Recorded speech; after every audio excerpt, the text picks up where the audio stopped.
when I touch him. I, female 34, have been in a relationship with Finn, male 47, for a little over a year. I live on my own and he lives on his own, but occasionally I spend the night at his place. Finn is handsome, fit, funny, and charitable. His kindness was what caught my attention. He was just a very thoughtful and kind man, and I love that about him. I have struggles with PTSD, so I don't feel comfortable with intimacy until I feel safe and trust that person. Finn said he understood and didn't press it.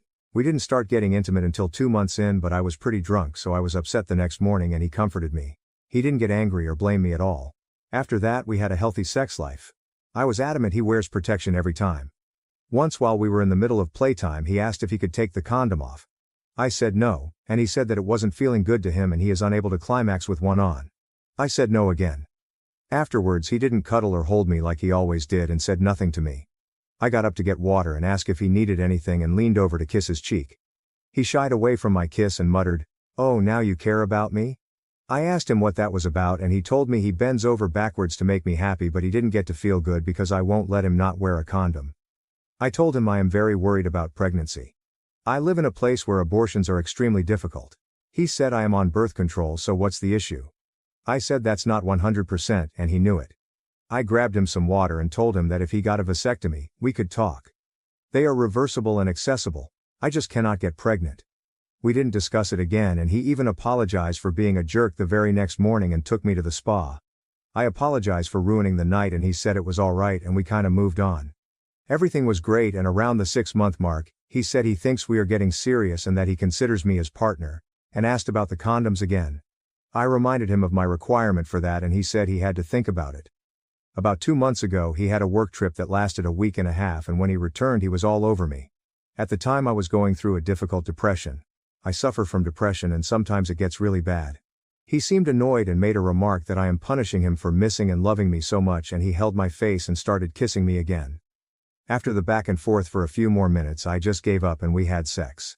In the middle of it, he asked if he could take off the condom and I said no, but he said he had the vasectomy. He was so excited to get me in bed he had forgotten to tell me. I stupidly said, well, all right then. After that he would forget the condemnation altogether, until my cycle was off. At first I figured it was stress, change in diet, a billion other possible reasons, but this nagging feeling came over me and I got tested. Pregnant. He found me crying on his bathroom floor and asked what was wrong, so I told him and he smiled and laughed like, "Really? That's amazing, baby?" And left me there, and he went whooping through the other room. When he came back he was rattling off so much info. He had a dream about this and now it's happening, so it must be a sign. My brain finally caught up and I asked about the vasectomy and he said, "It's not 100%, right? Like condoms and pills." I was puzzled as the only goalie we took out of the equation was condoms. He said it was a miracle and I told him absolutely not. I explained that my best friend lives in a different state and I will be going to visit and also benefit from the reproductive health clinics there. He went silent. He asked me if I really hated him that much and I didn't understand. I said I never want to be pregnant and that he knew this about me. That hasn't changed. He became extremely angry with me, saying I wouldn't dare murder his child and that if I loved him, I would never threaten that again. He explained that he will take care of us, he makes plenty of money, and don't I treat you like a queen? So all he is asking is that I have the baby. I said I needed to go and started packing to go home, and he followed me repeating things like, "You won't though, right? You won't murder my baby?" And stuff like that. He kept asking where I was going and I said home. I was too tired and emotional right now and I want to go home. He stepped in the doorway and said no and we needed to talk about this. I started to get upset as he was blocking me and I felt trapped. I asked him to move and he said no. I asked him again, "I want to go home," and he said no again. He said, "You are not leaving, what part of that don't you get?" I started crying and grabbed my phone and backed away from him, telling him to stay away from me. Finn looked really sad and said I couldn't be serious. He would never hurt me and asked me to stop crying. I demanded he let me leave and he did. He has since been calling and texting me begging me to talk to him. He says I really hurt him by pretending to be scared of him, as I know he would never hurt me. He said he treats me like a goddess and I played the helpless victim card and that things like that can ruin a man's life. He then said that I wasn't thinking straight and, "Is your brain lying to you again?" When I have a PTSD or depressive episode, I sometimes say my brain is lying to me again, to make it seem less heavy a topic. He has a very community-facing job and I remembered the look on his face when I backed away. I don't want to ruin his life or our relationship. At that moment my emotions were so high that I just reacted. But I wasn't pretending. I sat in my car for God knows how long, shaking before I could drive home. I've been ignoring his reaching out, but I feel like a coward. Am I? The A. Am I? The A has no consensus bot. OP received mixed reactions. Relevant comments: omeprazole mommy. He literally lied about getting a vasectomy and got you pregnant after you had explicitly set boundaries. OP on if she lied about birth control to her boyfriend. OP answer: I am on the patch. Never lied about that. Update. He broke up with me and called me a murderer. So I made an appointment and got the abortion. It was honestly such a horrible experience, but my bestie was with me and the whole staff were so kind and supportive, so I am grateful. Thank you to those who encouraged me to get it done. It was awful, but pregnancy and being trapped with him would have been much worse. Finn texted Wednesday and apologized and said he said things he didn't mean, and to please answer my phone as I have been ignoring him. When he called again, my bestie recorded it all. Before I could finish hello, he went on a long bit about how amazing I am, how much he loves me, what a great mother he knows I will be, and he will marry me immediately if that's a concern of mine. When I finally got to talk, I said that I am no longer pregnant and I never want to be, and that I was clear about this from the beginning. He asked if it was miscarriage and then said, because I know you wouldn't willingly murder our child, right? Say right, it's a miscarriage. I got quiet and he said that it's okay. Miscarriages are not the female's fault, and that we can just try again. I said, again? We weren't trying to begin with. I was on BC and he had the vasectomy. And you all guessed it, he laughed and said he lied about the vasectomy so I would give up on condoms, that he long decided I was perfect and he loved me and wanted me to be the mother of his kids. My best friend spoke up and said that was recorded and to leave me alone or she will post it on social media, and he started screaming at us. He then sounded like he was crying and said I was a witch for this. That I am a hateful murderer, and that I broke his heart. He went on to say if I tried to slander him to remember, actions have consequences. He then broke up with me and said he will check back with me in a few days when I am actually alone, and we will talk in person to see if I have come to my senses. He wants us to go to church together Sunday, which is now today, and set a time to pick me up. I said no, but I do have a ring cam, and sure enough he showed up at my door. I watched him note my car was not there, and at my front door, on camera, he texted me asking if I was sleeping around on him and if I let the other man ride you like a wild horse without a condom, and if so he gets a hall pass. He said to come home immediately as we need to come to an understanding of our relationship ASAP. I return home tomorrow and don't know what to do. Edit.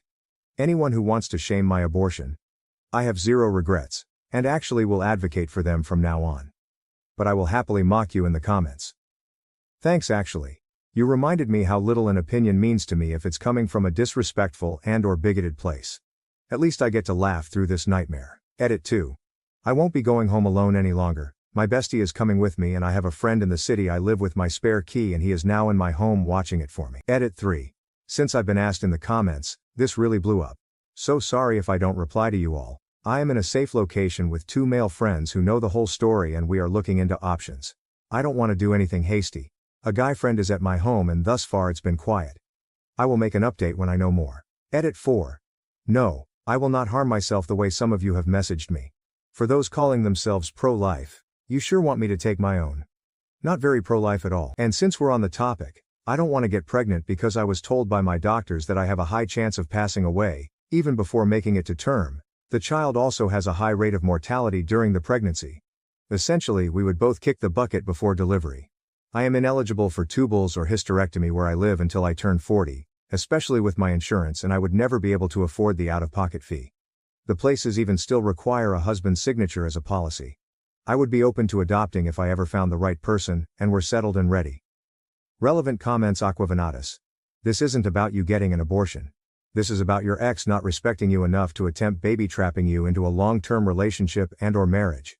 He doesn't respect you or your choices. He lied to you about having a vasectomy. He's gaslighting you and trying to control you. You need to bring that recording to the police ASAP and file for a restraining order because your ex won't stop until he's faced with the consequences of his actions. Remain vigilant, stay safe. OP answer. Thank you, and to everyone who's been telling me this. I am starting to feel less like I am crazy and more like I need to take action and protect myself from this guy. I think I trusted him so much. I would have happily married him. He said he didn't want kids when we met. This is all a lot, but it's helping me understand more and more that I am being played sandbar Lakers. Everyone's saying get a lawyer ASAP. But she might not even be able to afford one. OP. Is there anyone who can go home with you? I truly have you safe. Keep us posted, and not because this is interesting but because there are those of us who genuinely are concerned and care. OP answer. I can't afford one. I work in the arts and just would never be able to swing the costs I am seeing online. My bestie is returning home with me and I have a friend at home who is house sitting now. Mysterious. Ben 4354. Isn't the thing he did called reproductive violence? Can he be charged with rape for this? If it's possible, you should definitely go to the police and press charges against him. He's such an asshole. OP answer. This has been brought up, but it's the first I've heard of such a thing, so bestie and I are checking. Every state has its own rules, so we will see. Mine is not pro-choice friendly. Professional Zone 168. The part about him wanting you to go to church with him disturbs me. What kind of church is it? Do you think that he's being egged on by fellow church members? Please consider going to stay with a friend for a while, and then maybe with a family member or another friend after that. This dude sounds scary AF, no lie. OP answer. He goes to a mega church with a coffee shop in it, but only on holidays. I told him I did not want to participate and only went with him because he begged for Easter. It was bigger than a 90s shopping mall with a shop and everything. Update 2. I actually forgot about my post, so I apologize. I didn't even realize so many of you messaged me to check in or offer kind words. A lot happened in a short time, but I will try to make it brief. Finn came to my home again, but I was not home. When my ring came, I saw him have a total fit.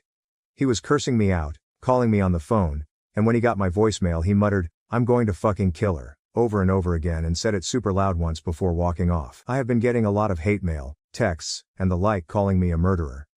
My Facebook was flooded with these messages as well, and most of the profiles were people who went to Finn's church. So I sent him a text that either the harassment stops or I will post the recordings of him. All of them. The call, his threats, the texts, his voicemails. All of it. He replied, "I have been patient in my love for you, but you are being a brat." And went on to say, that I need to come to my senses and meet with him, because he will no longer spoil me. And, discipline needs to be introduced to our relationship, because actions have consequences. As for the rest I will skip over a bit for the sake of brevity. My bestie said that I should go to the police, and we did, but nothing concrete has come of it yet. Something I low-key expected, honestly. It's a small little city outside a bigger, more populated one, and the small town vibes can run deep in certain circles. Many of the people go to the church Finn is at, and that includes a lot of the police department. It came to a head last week when I sent some of the recordings to his parents, who are on staff at the local mega church in the area. His mom responded and asked to meet with me, so I went with my bestie to a public spot in the city. When she met with me she was incredibly apologetic and said that his position at the church is terminated. The staff will meet about this and decide on the full measure of consequences as his church family. She told me that she herself had an abortion before Finn was born, and her decision to do so came hugely from the fact that the father was manipulative and abusive, and she was not ready to be a mother even if she had a reliable and loving partner and co-parent. She went on to meet Finn's father and married him and had her children. She told me that she isn't sure if I had an abortion or miscarriage, but either way, I should not be harassed by Christians claiming to be pro-life. I can't explain to you the relief those words gave me, considering the vile that was messaged to me. Finn's sister reached out to me via text to share that she does not condone what her brother has been doing, and to reach out if I needed anything. Finn later was arrested for assault. I came to find out, but I don't know who he assaulted or why. Just that he was taken into custody, and as he put me down as his partner, I was called to pick him up as he had been released. The running assumption is that he kept him sober up before releasing him. I didn't. I have since been looking for a new place to live, as he knows my address and has come by more than a couple times. I am staying with two of my best friends away from my town, and my home is more or less storage for my things until I find a place to move. All things considered, I am actually really happy. My friends threw me a Yeetus that fetus party and decorated the place with the troll comments from my last post. They made a piñata with scrapped paper with his texts and that of his church pals, and instead of candy it had condoms, small bottle of lube, and paper. That was my last surprise. They pooled together a nice-sized donation to reproductive health clinic near my city, and they pledged hours to volunteer. We are taking a summer trip together to have a hot girl summer kickoff and have many things planned. The two male friends I am staying with check on my house for me and saw Finn there once and made it clear under no uncertain terms that I was protected, and that if he tries to make more trouble that actions have consequences. I have it recorded on my ring cam and it was glorious. Finn sent me a text telling me that I am a cruel witch that ruined his life and broke his heart all because he loved me, but to not trouble myself with acting, scared of him more because he is leaving the state soon for a new job anyway. He did end the message with, I have, do, and always will love you, and perhaps one day your cold heart will melt and you can find within it your buried love for me. Like bro, take the sugar out of your Kool-Aid because I ain't drinking it anymore. Not to say everything is sunshine and roses. I have been in a lot of therapy, and found that I overlooked a lot of red flags and have to unlearn a lot of people's pleasing behaviors to become a more confident and true version of myself. Plus my friends don't really fully believe he is leaving town, so I am still staying with them for the time being. I love them a lot, but it's like having 4 older siblings fussing about like mother hens. I cannot wait to have my new place. Thanks to you all for the kindness and support. I think this is my last update on the matter, as I don't intend on wasting any more time than I have to on that abusive price of garbage. Remember, you know yourself best and can love yourself best. Life is too short not to make the right choices for yourself, your well-being, and your happiness, because you matter. Comments Aqua Venatus. I'm glad your ex's mother and sister are on your side. And I'm glad you have friends who are looking out for you and your safety. I know you don't want to, but keep all of the disgusting messages your ex sends you, because now that he's been charged with assault, the next time you file a police report against him, they'll have no choice but to take it seriously. Meanwhile, continue your healing process and I hope you'll have peace soon. I'm glad you're safe. Final update. Sorry, but the phrase is still funny to me. All caught up? Great. So I moved. I took a pay cut and moved to Austin. I can say that now free of worry because Finn? Well, he's in prison. For murder. I know, a disjointed rendition of what happened.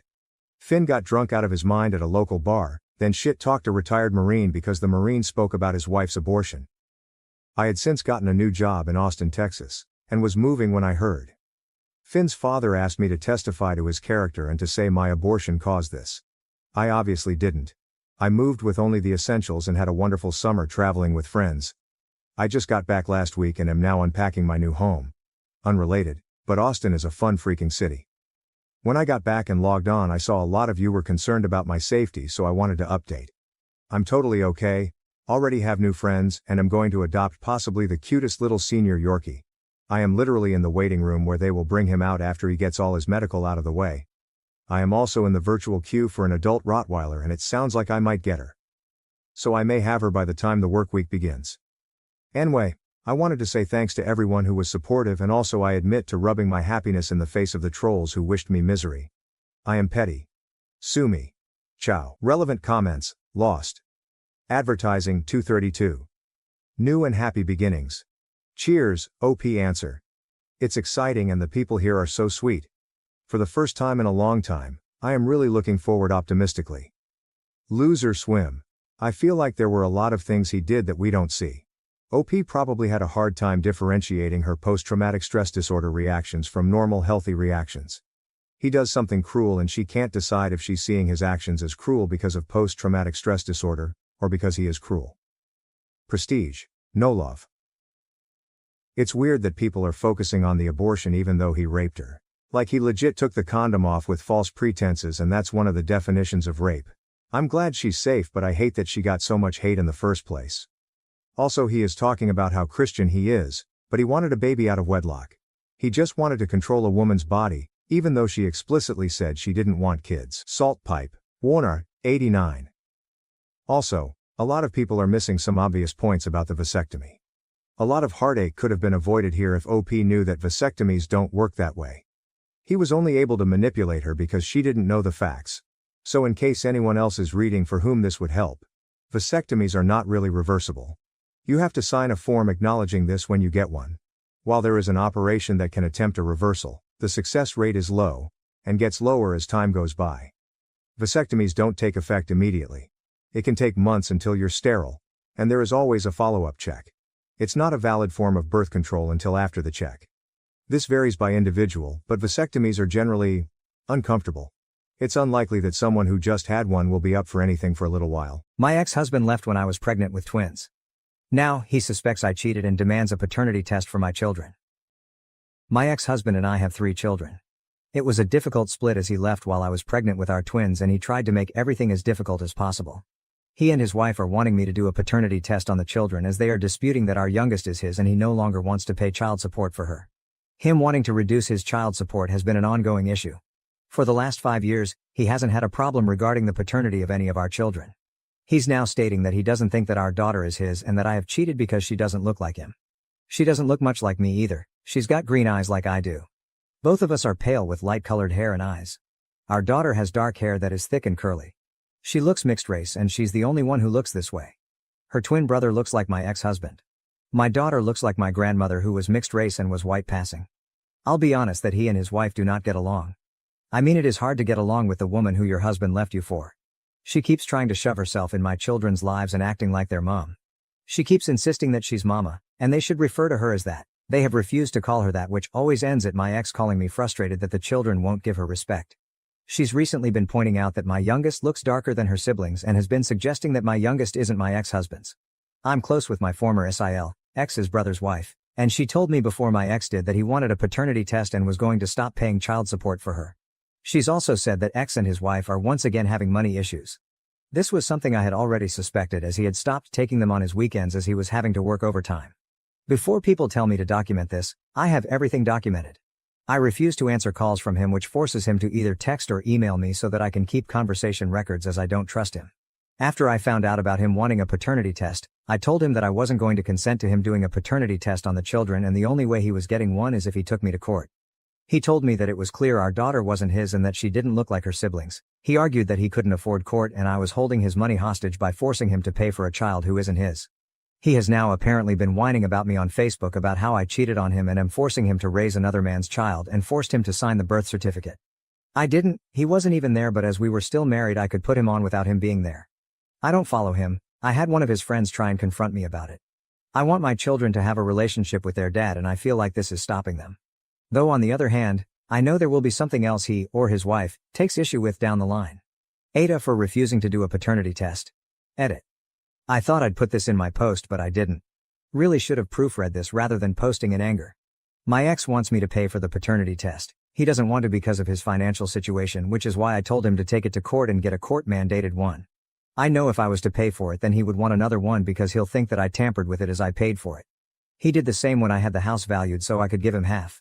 He didn't like what the first person valued it at so had to get another. I know I haven't cheated on him and she is his. I know some didn't like me referring to her as my youngest. Both her and her brother don't like being referred to as twins or as one, so I don't refer to them as such. Since they were toddlers they have been very independent from each other and want to be treated as such. She is not my only daughter, my eldest is also a girl. Update. So I did not expect so many comments on my last post. After I posted in my frustration over the paternity test situation, my ex-husband, we'll call him Jim, and his wife kept trying to get me to consent to and pay for the paternity test. I refused to pay because I know Jim, when the result isn't what he wants he will accuse me of tampering with the results. When I kept saying no, they ran to whoever would listen complaining about me and how I was forcing them to pay for a child that wasn't Jim's. For those who may not have read my last post, the child in question is my youngest daughter and a twin. Jim does not contest that her twin brother is his. But apparently along with being a bitch over this, I'm also a cat. News to me. Honestly, I didn't think he was that much of an idiot, but here we are. Jim kept complaining to his dad, Mick, and brother about me and how I was being financially abusive by taking money from him for a child that wasn't his and refusing to pay for the paternity test. Now Mick and I get on very well. He adores his grandchildren. They also adore him. And I have never attempted to stop them having a relationship, unlike Jim who often attempts to weaponize the children. I get on very well with Jim's family and we are close. His SIL, his brother's wife, and I are very close. She's the sister I never had, only child problems. Mick asked if he was to pay for a paternity test, if I would allow it to happen. Mick explained that he wasn't accusing me of anything but he was fed up with seeing Jim and his wife drag me every chance they got. He understood why I was refusing and agreed with me. I agreed but stated that Jim should choose the company that the paternity test is done through and I didn't want to know which one was chosen. That way I wasn't involved. So we had the paternity test. Mick paid for all 3 children to be tested and had them tested with the private company Jim chose and then a private company Mick's lawyer recommended. Mick explained he did this so that if Jim started arguing against the results calling them fake then Mick had another set to back them up. And what do you know, all 3 children are Jim's. Since we've gotten the results Jim has tried arguing that they're wrong and that youngest definitely isn't his. He has also been taking to Facebook to complain about me and is threatening to take me to court for fraud. The man couldn't afford to pay for a paternity test. He definitely can't afford a lawyer to take me to court, but I'd like to see him try. Former SIL has been screenshotting some of his comments and sending them over to me, which we've been having a giggle over, especially since one of the things Jim has whining about is finding out I've been dating a former friend of his. I say former because he, along with some others, were cut out by Jim's wife. Jim's upset because I'm alienating him from the children by dating someone new, coming from the man who left me when I was pregnant for his now wife, who keeps trying to insist she is mama to my children. My children only met my boyfriend for the first time this weekend, after we had been dating for a year. Before people jump to Jim's defense and claim I'm alienating him, I've never stopped him seeing or communicating with the children. He's the one that decides when he's interested in being their dad. So yeah, unsurprisingly my children are Jim's. Jim's still an idiot. The children are happy as they're off to have a sleepover at their granddad's with cousins, while I get to have wine and spend the evening catching up with former Sil. Jim and his wife are still mouthing off on social media, but it's falling on deaf ears for the most part. Relevant comments. Comment 1, he left when you were pregnant with twins but doesn't believe the youngest is his. I didn't read past that because that doesn't make sense to me. Wouldn't the twins then be the youngest? OP, that's correct. She is the younger of my twins. Comment 2, so he thinks only one of the twins isn't his? OP, yep, he only thinks one of the twins is his. I wish I could explain why he thinks that, but he was never the smartest. I caught my boyfriend cheating just before his big night. Should I expose him or exit gracefully? What should I do? I won't go into all the gory details of our relationship. We were in love, and well, I still love him. But I found out, clearly he does not. I discovered proof that he has been cheating on me for a while. In the form of small home movies of them. I don't know the girl, and from the looks of their conversations, yep, went ahead and post-discovery snooped, she has no idea I exist. Tonight is the biggest night of my BF's life. He's receiving a state award at a big dinner with a few hundred people attending, from his mom and dad to councilmen and all of that. In fact, the only reason I discovered this transgression is because I have been putting together a little video for him to enjoy some of the key moments of his life. You know, typical sappy shit. I'm burdened with a lot of power right now, and I don't know if I have it in me to do the right thing. Or if I even know the right thing. I'm blinded with tears of rage and sadness and betrayal, but at the same time, I love him, have loved him, and do I really want to do this? The relationship is over, no doubt about it. I am not a woman who will take her man cheating on her, certainly not. That's not the issue. The issue is, there are cutest selfies of the two of them. A lot of them, only shared between the two of them. Nothing lewd, there's plenty of that on camera though. Do I sneak one in the snap reel as a way of letting him know that I know? Or do I simply confront him after his moment in the sun passes? I'm not going to pick up everything and leave without cutting contact. That's not my style and it wouldn't make me feel good, just very sad. Do I do the bitchy thing for once in my life? To anyone looking at the snap reel, it would just look like a picture of him and a friend. But to him and to me, it would be a private message, an outing. Help me Reddit. I don't know what to do this time. TLDR, found out BF was cheating on me, and have the power to let him know via slipping a photo of the two of them into the snap reel showing tonight. Should I do it or gracefully exit his life? Relevant comments. Comment 1. Nah, you know what? If there's really nothing that anyone would pick up on other than the two of you, you slip that photo into the slideshow. Make eye contact with him when the photo appears on screen. Then, when it's over, you stand up and walk out. It ain't the high road, but nobody needs to walk the high road all the time. OP, I chuckled. I think the only reason I would do this is to make eye contact with him so that he knows I know. But I'm not sure I have the guts to do that. I'm not exactly Olivia Pope. Update, found out BF was cheating on me, and had the power to let him know via slipping a photo of the two of them into the snap reel showing tonight. Should I do it, or gracefully exit his life? Well, it's been a month and a half since this all went down. I have gotten so many requests for an update and I never intended to actually give one, honestly, because I was afraid of the fallout depending on what I ended up doing. So what did I do? I did the immature vengeful thing. And I don't regret it. I took a few photos of the two of them, tasteful photos that gave off no indication other than she might be a childhood friend. I slipped them into the snap reel. And I spoke kindly of him at the podium, then after my turn was finished, I walked out. I drove home feeling calm and in control. 20 minutes later, the text started. Where did I go? What did I know? Where did I find the photos? Was there more in store for him? I texted him, I know you've been fucking her. But there are no more photos. There weren't any, and of course I left it at that. He didn't come home that night. Or the next. The next day, he called me to ask me if we could meet and talk at a public location. I agreed to meet him at Starbucks. I arrived early, waited for him. He showed up a few minutes late and took the seat across from me. He started right off with the excuses, how it just happened and he regrets it fully. She doesn't mean anything to him, and that she looked like a girl he had a crush on in high school and he was powerless against his teenage self. I didn't interrupt him, just let him have his time. When he was done and looking at me for a sign of what might happen next, all I could say was, "So where did you stay the past few nights?" "Her house." "And what did you do?" He wouldn't answer. There hadn't been any doubt in my mind. Really. I knew I was leaving him. He talked over himself, apologizing, begging for forgiveness, saying he'd change. I told him that I didn't want him to have to change himself. That if who he was, naturally, was someone who cheated on his girlfriend, then that's not someone I wanted to be with. He said that he was thinking of proposing to me, and all I could say after that was, "Good thing I found out before." Fast forward to a few weeks later. He's moved out and I'm doing well. We have cut off contact. People ask me about him all the time, and I just let them know, he left me for a girl who looked like his high school crush. So that's the end. We are broken up.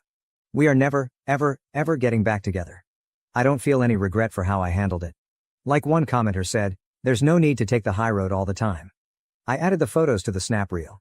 He saw them. We broke up and are never getting back together. I don't regret my choice, only that I wasted 3 years with an overgrown child.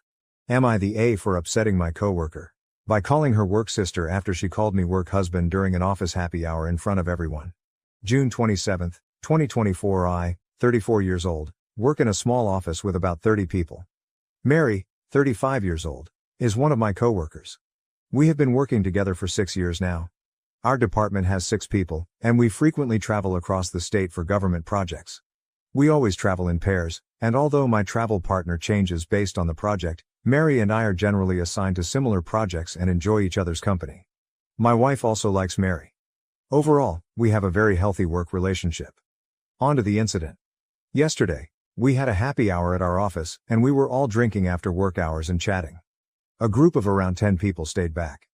Mary was talking about how much we have traveled together in the last year.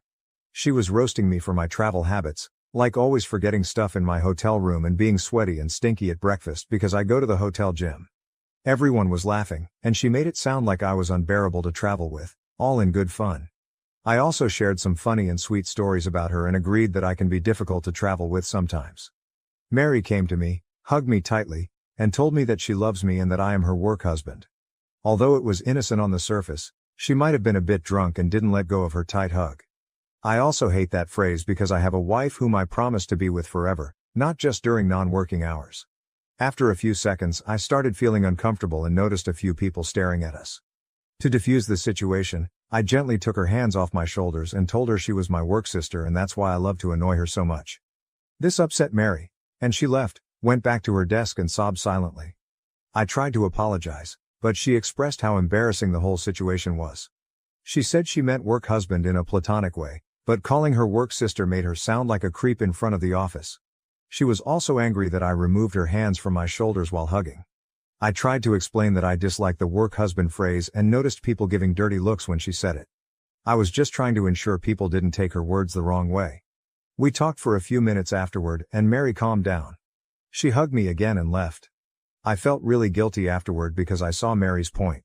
I made her sound like a creep by implying she meant something inappropriate by calling me her work husband.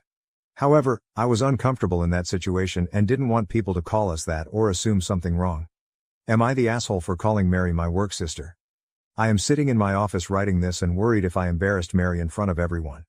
Relevant comments. Commenter 1. You're not the A. All too often, work spouses end up being inappropriately involved and you were trying to head off any rumors. Good on you. I think work sister is a much better term. Commenter 2. You didn't do anything wrong. Not the A. To my mind, she raises a red flag by being so upset about it. It meant more to her than it did to you. You may need to set a boundary of not traveling with her. Commenter 3. Not the A though, you're being far too generous. The reason why she jumped straight to thinking you were calling her a creep, because she knew what she was doing was inappropriate. Work husband is considered widely inappropriate now.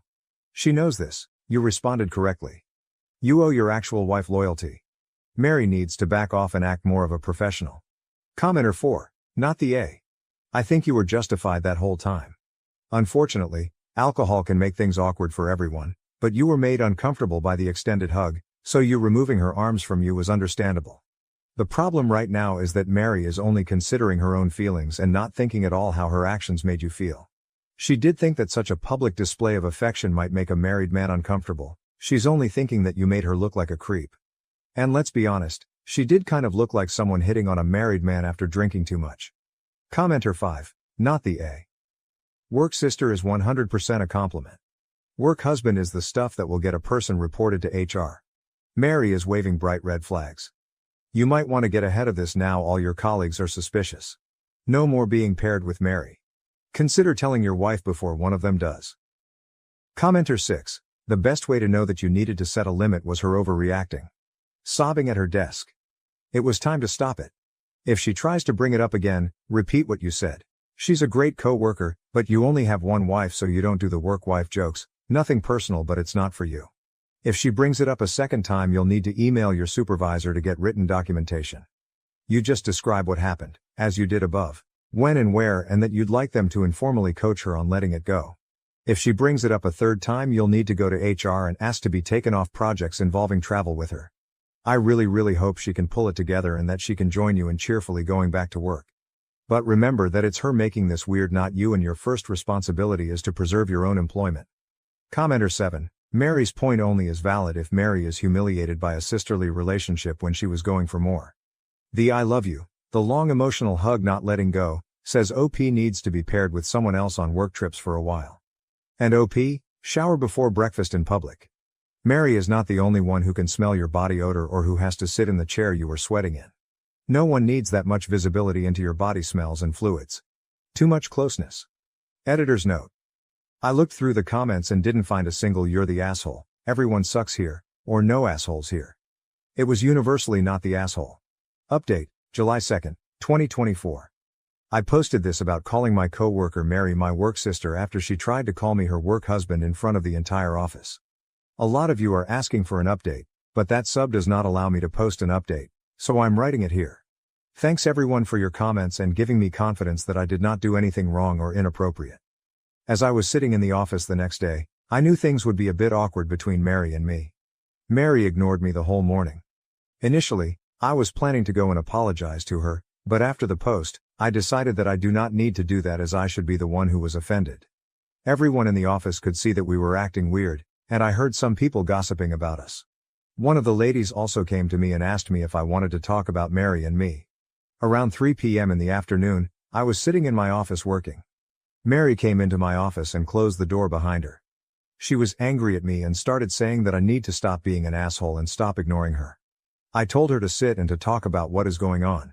She told me that she feels humiliated, and everyone has been staring at her the whole morning because of what I did. I also stood my ground and told her that I was okay with her making fun of me, but calling me her work husband and hugging me in front of everyone for a long time made the situation awkward. She told me to get over myself and that I should know exactly what she meant. Mary said that I made a big deal of what was supposed to be a joke and made it awkward for everyone. She said calling someone work husband is a normal thing and just means that she knows me intimately like a spouse would.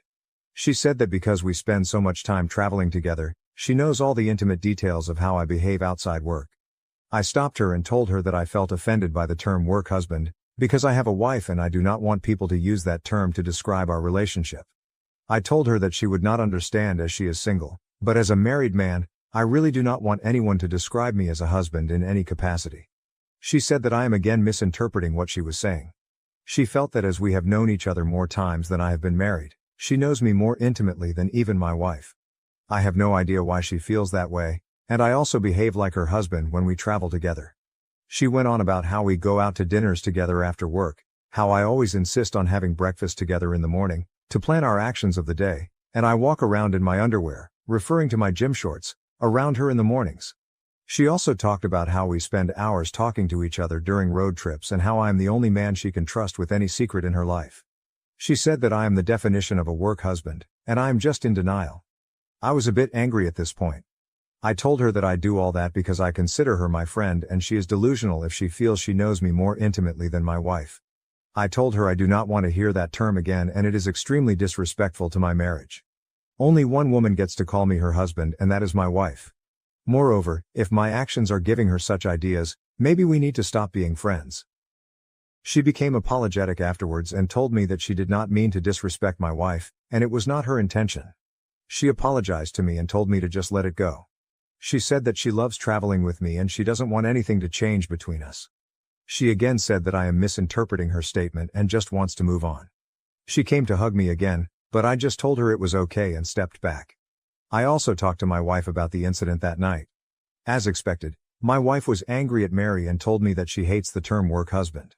She asked me if Mary has ever flirted with me during our trips or has a crush on me. I truthfully told her that I really have not felt that way and she may have just said that because she was a bit drunk and is now being stubborn about it. My wife said that she feels a bit uncomfortable about Mary now and says that it's strike one for Mary and I need to try and put more distance between us while traveling. If she ever repeats the same behavior again, I should report her to HR. I promised my wife that I would try to reduce my interactions with Mary outside work hours and be more guarded around her. Relevant comments. Commenter 8. Mary's description of your relationship sounds really clingy and dependent. She has created a narrative in her head about your connection. They're the only man she can trust with any secret in her life. That's not a work husband, whatever that means. You better keep your interactions register in public, this can bite you in the butt very fast. Commenter 9, not the A. I agree you should go to HR so they're aware of the situation. I would also suggest no more business trips with her if possible. The fact that she claims to know you more intimately than your wife is not only delusional and disrespectful, it's concerning. She's only beginning to show her crazy side. Commenter 10, not the A. I also think that if you're married, the terms work husband or wife are very inappropriate. Your wife sounds like a very reasonable person. She's upset but not taking it out on you. You made the right call, and if anything you could even get ahead of the game by going to HR now about the situation. OP, just curious, but what would the HR complaint even be? I feel uncomfortable about the situation, but beyond speculation, I do not see what I can complain about. Commenter 11. Hey HR person. I would like to file something with you just so it's on record. At the moment it feels like things are resolved, but just in case something else happens in the future I just want to cover all bases. Here's what happened. Here's what I did about it. Here's what Mary's response was. Here's where things are at now. I don't want anyone to have another conversation with her at this time because I believe it will escalate things instead of letting things die down. But if she doesn't let things go I wanted HR to be in the loop. Commenter 12. Not the A, I agree with you wife. Mary's reaction was so often defensive. Instead of owning it and apologizing, she continued to double down and say that she knew you more intimately. She is quite the presumptuous woman. I 100% believe that this woman has romantic feelings for you, and all these comments about work husband and the ever-lingering hug plus saying she knows you better and more intimately do not speak of someone who has a platonic friendship or professional relationship in mind. I would not travel with her anymore and see if you can put some distance with her and not have to work with her. This woman is going to cause trouble for you. Her reaction was one of possession over you, which comes when someone has amorous feelings. Commenter 13. Okay, never, and I do mean never, be in a room alone with this woman ever again. Cause when you go to HR, and you definitely should, in retaliation she could spin any number of accusations against you now, even if you don't think she is capable of that kind of behavior. You're having trouble right now because she is acting in a manner you would not have expected from her. Not the A. Commenter 14. Hopefully you don't have to travel with her, but if they can't change it and you are stuck with Mary, then from here on out no more eating breakfast with her. No more grading meals together. Spend that time FaceTiming your wife, have a breakfast, lunch, dinner date over FaceTime. Let Mary eat alone. Or you take your meals in your room. No more walking around in your gym clothes around Mary. She has already twisted it by saying it was your underwear. If you need to speak to her about anything that has to do with work, simply text her. There's no need to have breakfast with her to talk it over since she already got the wrong impression of you. Keep it through text, no phone calls, just text her. You have your meals separate and have your rooms on the opposite side if need be. Don't ask her to hang out during downtime while traveling. Let her do her and you keep to yourself. Hopefully your work will gladly change you both. Update, edited in post, 8 hours later. Thanks everyone for the comments and explaining the urgency of the situation. I discussed it with my wife and have set up meetings with my manager and HR today. I plan to not file a complaint, but document what happened last week and why it made me uncomfortable. I do not have any upcoming travels this week due to holidays, but have to travel next Tuesday with her to a worksite. I will discuss with my manager what my options are. However, I feel a little distance between Mary and me for some time would be the right solution for now. Editor's note, OP has reported the situation to HR, but he is traveling today according to the above update with her and there could be further issues, so I am marking this as ongoing. I'm divorcing my husband due to his autism impacting our life. How can I end things respectfully while considering his feelings and needs? When I first met my husband, who is now 30 years old, I knew he had autism. We met at university and it never seemed to be a problem at the time. He was what you would describe as quirky, but we fell in love and eventually got married. For a while, everything seemed to be going well despite his autism. Over time, however, he developed some sensory issues, which meant that I had to take on the majority of the housework. I didn't really mind initially because I was pursuing my MA while he went to work. However, as time passed, his autism became more noticeable and began to affect our daily lives in more significant ways. At first, I couldn't have my girlfriends over without giving him a week's notice, and eventually, it became completely off the table. I accepted that he didn't like other people entering our space, so we had our hangouts at my friends' places instead. Then I had to start doing chores on his schedule so he could be mentally prepared for the noise of the vacuum. These were all small adjustments, but they began to add up. A few weeks ago, it hit me that I wanted out of this marriage. I recently finished my PhD and got a job offer in a different state. It is a fantastic offer, and I want to take it. I started looking at places to live, but many of them were already out of the question because they wouldn't accommodate my husband's many rules and sensory needs. As I was searching for new places, I realized that I want to get a divorce. I want to move and be able to vacuum when I want and have friends over whenever I choose. I want to eat out without having to check that the restaurant doesn't play loud music, and I want to eventually meet someone who is capable of doing half of the housework. My decision has been made, but now I face the difficult task of telling my husband that I am leaving.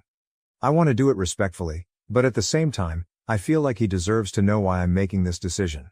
I think I am leaving him because he has autism, and I fear that this truth will break him and at the same time make me feel like a horrible person. It is a delicate situation, and I'm not sure how to approach it. I care about him deeply and do not want to hurt him, but I also need to think about my own happiness and well-being. I hope to find a way to explain my feelings honestly without causing him unnecessary pain. Relevant comments. Comment 1. Don't tell him you're leaving him because he's autistic. He's always been autistic and always will be, and you're not leaving him because he's autistic. Focus on the actual reasons. That his needs and boundaries aren't compatible with yours anymore. That your relationship isn't equitable and you're unhappy. That you are not okay being in a relationship where you do 100% of the housework, can never have anyone over, and have to plan everything around his schedule. It's harder when there's a valid underlying reason, but all these things would be true if he wasn't autistic. Comment 2. Yes, this. Usually, you should not tell someone with a disability that their disability is why you're leaving them. At all. If their disability is what makes them incompatible with you, then you should tell them they're incompatible, but don't say that the incompatibility is due to the disability. Comment 3. He will know whether you tell him or not. I have had guys break up with me over my PTSD. Listing my PTSD symptoms, but not naming my PTSD doesn't fool me. I am not an idiot because I'm disabled. Comment 4. That's pretty cruel honestly. It sucks either way, but it's extremely clear that the reason she's leaving is his autism has progressively gotten worse, which is not uncommon. The problems he has are things you can work on, but she's clearly not interested in doing that because it can take years before even slight progress is made. She should tell him because it's the truth. Comment 5. I disagree, and we're taking all the blame away from the husband here because of his disability. I don't care about his supersensibility or whatever, he could just leave the house or find a way. It's the adult thing to do, to try to make up for the things you lack instead of just dumping your problems onto your partner. But he's just letting the wife progressively have more and more work. Relationships are based on boundaries and agreements. Each party gives something in it. That is determined at the start of the relationship, and while some can change, both parties have to agree with it. The husband changed because of his disability, but instead of finding a new way to make things work, the wife just had to progressively take on more and more work. I get it. Autism isn't nice to have. It can be horrible, but the wife isn't his caretaker. She doesn't have the responsibility for that. It's cruel, yes. But she has to just deal with his problems without his help. It's cruel to her. Comment 6. Yes, she is 100% leaving him because of his autism. If he was not autistic, she would stick around. He's not just an asshole, he has a disability she can no longer deal with. Downvote me all you want, but she should definitely be honest with him, especially since he has autism. He likely won't understand otherwise. Comment 7. Nope, she's leaving him because he doesn't help her and she feels isolated from the rest of the world. The only reason this behavior is in any way excusable is because he has a neurodivergent. If anything, one could argue she only stayed with him because he has autism, because without that explanation for the behavior, we'd all be calling him a man-child and probably worse things. He is not a man-child. He's neurodivergent, but he still isn't behaving like a partner. Comment 8. She's not leaving him because he has autism. She's leaving him because she can no longer live with some of the specific things caused by his autism. There's a huge difference. People with autism have their own individual struggles and concerns, and the levels of intensity vary vastly as well. If he were struggling with things that weren't causing such a disruption in her day-to-day life, she may not leave him. That's an important distinction. Comment 9. You're not leaving him because he's autistic. You're leaving him because he is unwilling to compromise. Take it from a married autistic man, marriage is still just as much a give and take as it is for neurotypicals. That being said, he may not realize the impact he is having on you. If he isn't, then it may be a good idea to, either through a series of conversations or therapy, express what you're feeling in a direct manner with specific examples, assuming you haven't done this already. Comment 10. You could tell him that you wanted a partner that equally helps with the house, but it's slowly become your sole responsibility. Marriages are about compromises, but it seems that you've been the one who has to do all the compromises to keep him happy, which has led to your resentment of him. Instead of him managing and taking responsibility for his new sensory issues, he's dealt with it by avoiding it. You're not divorcing him because of his autism, but because of always putting his needs first. You've come to realize that the two of you aren't compatible anymore and can't both have your needs met while keeping the other happy. Highlight comment. Can I also say that these are manageable things? I have ASD and extremely painful sensory processing, like your husband. But I still find ways of managing my house and life. For example, I don't like the vacuum, but I'll use a broom or set my little robot vacuum to do things when I'm not around. The same goes for the washing machine and dryer. I just set them for a time when I'm not around. I also have ear defenders, like concert plugs and noise-canceling headphones, that help me get through chaotic environments. I'll tend to pack away and do the dishes myself because I know I won't clang them, which would normally set off a migraine. I use gloves for nasty textures and have a predictable routine that helps with flexibility around unpredictable things. Also, when having your girlfriends over, does he not have a quiet space in his own home where he can go off and recharge? That's really necessary in general for sensory management. It would feel like chronic torture otherwise. It's not the ASD that's the reason. It's his approach to managing it and the way he's shifting the responsibility onto you. Has he ever gone to therapy or seen an occupational therapist for help on how to navigate adult life? Medication and therapy for both the physical and emotional pain changed my life. Maybe they can help him too? It is kind of disappointing that your reasoning behind this is because he has autism. And you don't want to make an effort to understand your partner's lifelong struggles or try to approach a workable solution. These are things that can be changed, somewhat easily too compared to other issues, and help him for the better. There are so many workable solutions that it is kind of frustrating. What I'd be more upset about is that he isn't trying to contribute to the maintenance of the house and relationship, which is not an autism thing. It's just male entitlement. Just don't blame him for something he can't change. He cannot change that he is autistic. He can change the way he manages it and be fair in supporting you. Be very, very clear with that distinction when you talk to him. Update. It's been 3 days since I posted about wanting to leave my husband because his autism has made it impossible for me to live a normal life. Some of you suggested that he may be using his autism to get out of doing housework, and I'm afraid you were not wrong. Yesterday, I sat him down and explained that the situation had reached a point where I am no longer happy, and I haven't been for a while. I told him that I no longer love him and that there is zero attraction left. However, I still care for him, and I assured him that I was willing to continue paying my share of the rent. We split everything 50/50 for 3 more months after I move out so that he has enough time to find a place that suits his needs. He did not take the news well at all. First, he begged me to reconsider, but I stood firm in my decision. Then he accused me of being ableist for leaving him because of his autism. After the tactic didn't work, he admitted that he had simply become too comfortable with me doing everything around the house and that he was now willing to go to therapy with me. Despite his willingness to make changes, I told him that my decision was final. I have already accepted the job offer and will be contacting a divorce lawyer next week. I also informed him that, while I still won't have people over out of respect for him, he will have to start doing his own chores from now on. Just a side note to everyone who assumed that he financed me. University is free here, and you get paid to do your PhD. I teach classes and do fieldwork, so I have been financially independent throughout our relationship. Anyway, that's all for now. I'm excited for the future and am looking forward to being able to have friends over again without any restrictions. Thank you all for your support and advice during this difficult time. Relevant comments. One commenter shared, My girlfriend and I both have chronic conditions, and she is autistic. I can just manage a day's work, and she can just manage a bit of housework each day. We both put in every ounce of energy we have to make life as best we can as a couple, and her autism doesn't stop that. Another commenter replied, "Well done to you two. It sounds like you're both giving it your all." A different commenter expressed surprise at OP's generosity. "I'm honestly surprised you're going to pay for half of his rent for 3 months. You should get your stuff, leave and only contact him through a lawyer. He's no longer your responsibility." Someone else replied, "OP, you're a really, really good person. I really hated the nasty comments some people left. Everyone was on their high horses, but I'm sure no one would put up with the nonsense you did. You get one shot to be happy in life, and you would have been miserable if you didn't make this change. Could you imagine if you wanted kids? You'd either have them with this guy or be forced to forego it to care for your spouse forever. Never let anyone think you did anything other than the exact right thing here. You're going above and beyond for him. Good luck, you deserve happiness." Another commenter encouraged OP, "Good on you for leaving and standing firm in your decision. You deserve to be happy and nothing less. You deserve to be valued and appreciated.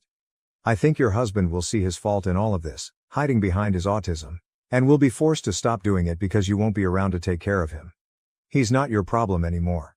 Finally, one commenter shared their personal experience.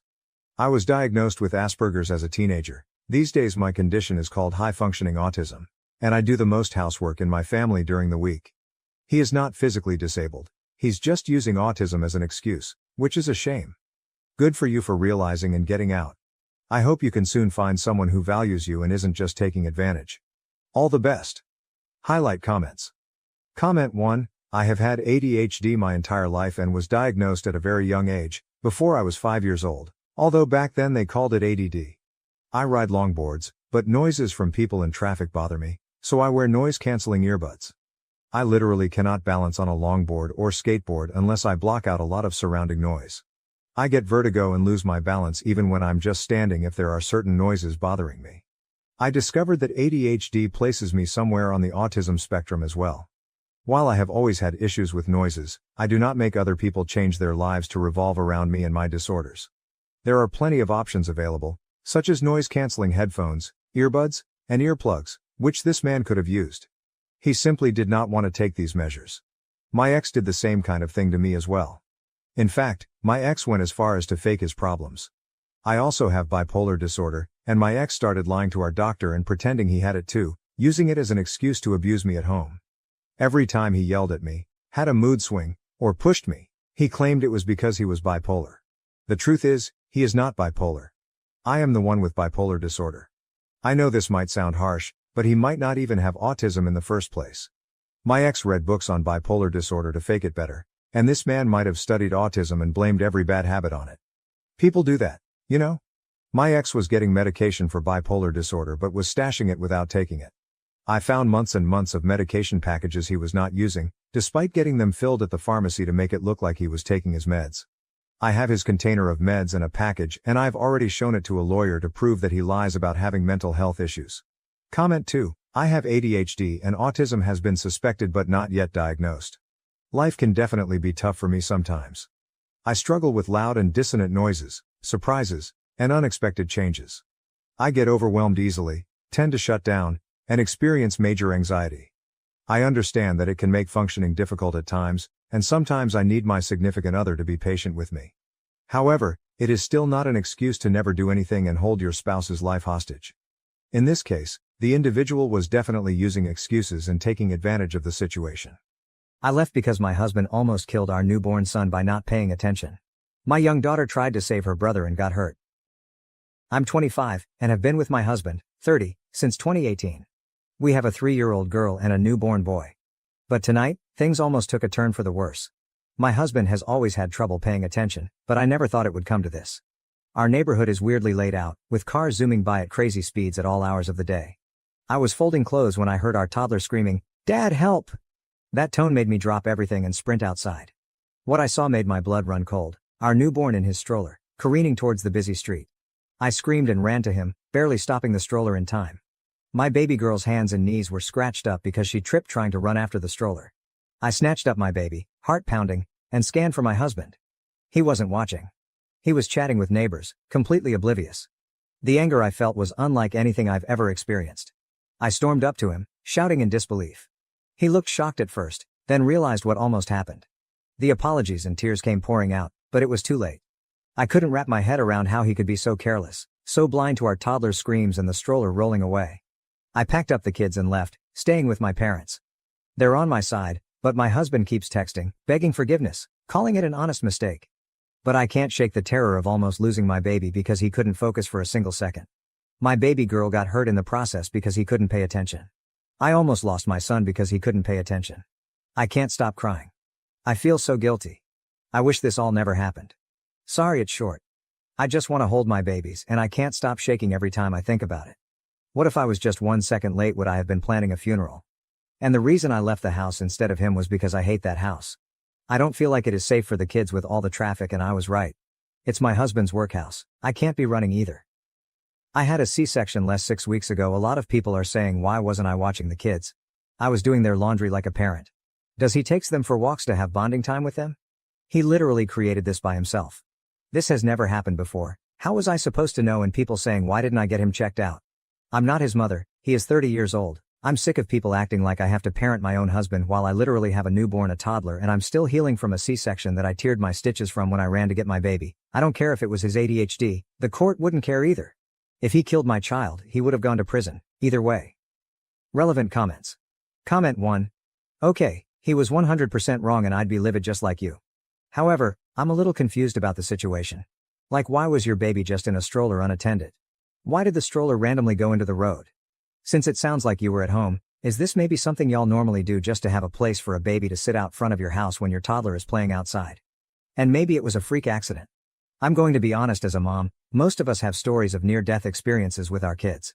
We can be naive and stupid and expect a little child to have more awareness, survival skills than they do. When my son was 2, we had a horrible experience with an escalator, and I still have times where I can't sleep because of it. We are all idiots when it comes to parenting, because how can you know until you live it? And seriously, like, every parent has one of these moments, unless you're one of those insanely lucky ones. I still really don't understand the whole scenario of what happened, but to me it seems he really has remorse and feels terrible. And once you go through something like that, you never forget it. So if he cares and loves your kids, he's devastated and has learned a hard lesson. I don't know that your response was the best, but get why you did it in the moment. But I think you guys have a serious talk and maybe look into moving if possible. I wouldn't go straight to divorce like Reddit loves to preach. I think there is a solution here. And so sorry you're dealing with this, it's literally the worst feeling in the world. OP. Hi love, let me just clear it up for you. So I was sitting inside in the lounge room and there's a huge window behind the TV that was a little open so I could hear outside. That's when I heard my toddler scream for her dad to help. When I was outside, he was standing on the neighbor's driveway. I assume that he must have had left the baby literally on the road because there was no possible way that it would have rolled off like that, and my toddler was playing with the neighbor's cat before she noticed her brother was rolling away when I confronted him about it. He tried to explain but he just kept stuttering. I still don't know what exactly happened. I don't know if he didn't put the brakes on the stroller. If the wind blew him away, I just don't know. My neighbor contacted me and asked if I wanted the security footage because his wife is 100% on my side, so I'll probably find out once it gets sent to me. Comment 2. I want to acknowledge that this is a horrific situation, but saying I don't care if it was his ADHD isn't going to fix anything, and will probably only make things worse. Talking and thinking about it like he intentionally tried to kill your child isn't either. With ADHD, you actually do not register things like this at all sometimes. Life expectancy for those of us with ADHD is actually significantly lower because many of us end up, often accidentally, killing ourselves. It is not the same thing as carelessness, but learning about ADHD a little deeper can help you guys be safer. Understanding how my ADHD works and using different than standard precautions, like my brain needs, has actually most likely saved my life. Lie out what you want from him. That's probably because he gets his ADHD better under control, whether that be through prescription medication or more homeopathic method, that you get a different place if possible, that he does not take your kids out in your front yard without you, etc. Also, neither he or the neighbor noticed, but you heard your kid from inside? Something seems off here. Were your neighbors just watching the stroller roll towards the street? Was your husband on the other side of your house where he couldn't see the stroller? Were you already walking outside as this unfolded? I'm trying to understand better what was going on here and why your husband or the neighbor did not notice, but you did from inside. People with ADHD tend to be incredibly good and quick to act in emergency situations, so this is especially weird. I'm absolutely not accusing you of leaving anything out or anything, but asking you to think about what your husband and the neighbor were doing that neither noticed. That smells fishy. This is a horrible situation. I lost a pet due to the inattentiveness of ADHD, but I can't imagine losing or even nearly losing a child. OP, that's why I'm waiting for the footage. It doesn't make sense how this all happened. I don't know how to explain my house. There's a huge window in the lounge room, it was open a little too, I can listen out, the neighbor's house is 2 houses away. We are at the end of the street near the main road that when you first walk into my house on your left there is the lounge on the right. The kitchen, when I got up I couldn't run that fast because I'm still healing. Sorry if this doesn't make sense. When I ran outside the neighbor's wife was running for the stroller but was still far away and the neighbor was helping my little girl off the road, that's all I seen. I'm just waiting for a response from them. My husband was just standing there, hands on his head, doing nothing. Comment 3, I fucking screamed when I read what happened. Are you okay?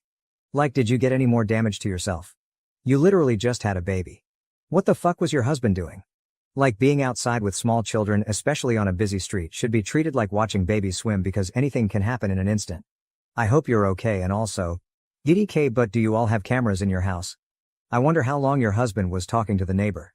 OP, I tore my stitches from the C-section and had to go to the ER while I was there. I made sure my baby girl got her knees and hands bandaged up. The crazy thing is, I didn't even realize I was bleeding until I was in my parents' car. My mom pointed it out. She panicked and took the baby boy back to their house, and my dad took me and my daughter to the hospital. Update 1. The neighbor's wife sent me the footage, and I really can't just wrap my head around it. So my husband was walking with the stroller and my toddler was in front of them when they passed the neighbor's house. My neighbor was outside, washing his car, and my toddler saw his pet cat and stopped to pet it. So my husband stopped. Left my baby on the road. He didn't even bother locking the wheels and walked all the way up the driveway, not even bothering looking back at the baby. He had his back faced to him for about 5 minutes before the stroller just suddenly started moving. I think it's because the road is on a hill kinda, or it could have been the wind. My toddler never went near the stroller. It couldn't be her.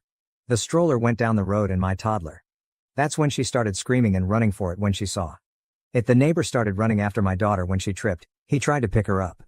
That's when the neighbor's wife's car comes into frame and she stops and starts running back to the way the stroller is coming after that. You can't really see anything because it's all out of frame, but you can hear all the commotion. My husband just stood there the whole time, hand on his head with a blank stare on his face. He didn't even do anything when our toddler was crying from hurting herself. He only started crying when I confronted him. What should I do? I genuinely do not know what to do. I'm panicking. This was never the life I wanted for my kids. I don't understand why he was standing there. I have not even gotten a text or a call from him since I got sent the video. It's just been silent. I just can't get the sound of my daughter's screams. That's the sound that no mother wants to hear. I can't explain at the moment, but it felt like my blood went cold. And I just felt pure fear. I never want to watch the footage again. Update 2. Hey everyone, I posted here a while back about my husband nearly killing our newborn son.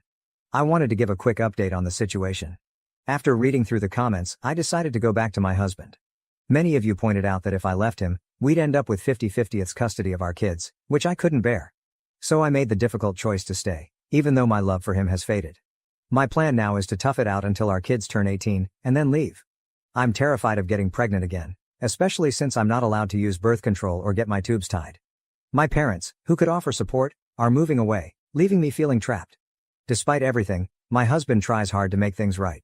He still treats me with affection and goes out of his way to create special moments for our family. Seeing him bond with our newborn and our daughter fills me with conflicting emotions. I know I can't stand being with him, but I can't bear to separate him from our kids either. He was so happy when we came back home, but I can't stand even looking at him. I feel some guilt because he still calls me by my nickname, looks at me like I'm the only girl in the world, besides our daughter, and he still continues our traditions, like when the kids are sleeping he will go get ice cream and our favorite snacks and sets up a fort on our bed to watch movies on our laptop. Even though I'm sacrificing my happiness, my priority is ensuring my children's safety and well-being. It's a tough situation, but I'm doing my best to navigate it for the sake of my family. This is a throwaway, so I'm gonna log out by update 3. As you can see from my previous post, I did go back to him and it was quite literally the biggest mistake I've ever made, but I felt like I really had no choice. No money, family moved out of state, a lot has happened the past couple of months, so it turns out my husband started taking meds for his ADHD a couple of weeks before I was due to give birth to our son. He took my kids on a walk to cover up the fact that he was also on meth. He took my kids to meet his dealer apparently every time they went for a walk. Looking back at the footage now, it makes so much sense because of the way he was talking to the neighbor before everything happened. He was kind of leaning to the side. I talked to my neighbor, and I asked him if he knew that my husband was on drugs. He said he didn't, but he noticed that my husband looked a bit off recently. His wife works at a rehab clinic after a fight where I had to flee with the kids to the neighbor's house. She pointed out that the way he was acting was the way that people acted with drug withdrawal. My neighbor and his wife ended up helping me book a flight to my parents.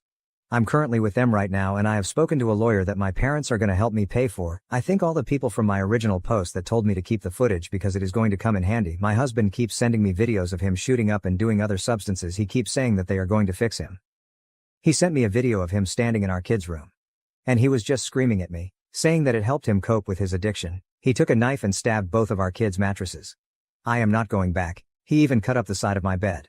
There's a comment from my previous post that has been sitting in the back of my mind and has been bugging me, I think. You know which one it was by relevant comment, saying I don't care if it was his ADHD isn't going to fix anything, and will probably only make things worse. Talking and thinking about it like he intentionally tried to kill your child isn't either. With ADHD you actually do not register things like this at all sometimes. Life expectancy for those of us with ADHD is actually significantly lower because many of us end up, often accidentally, killing ourselves.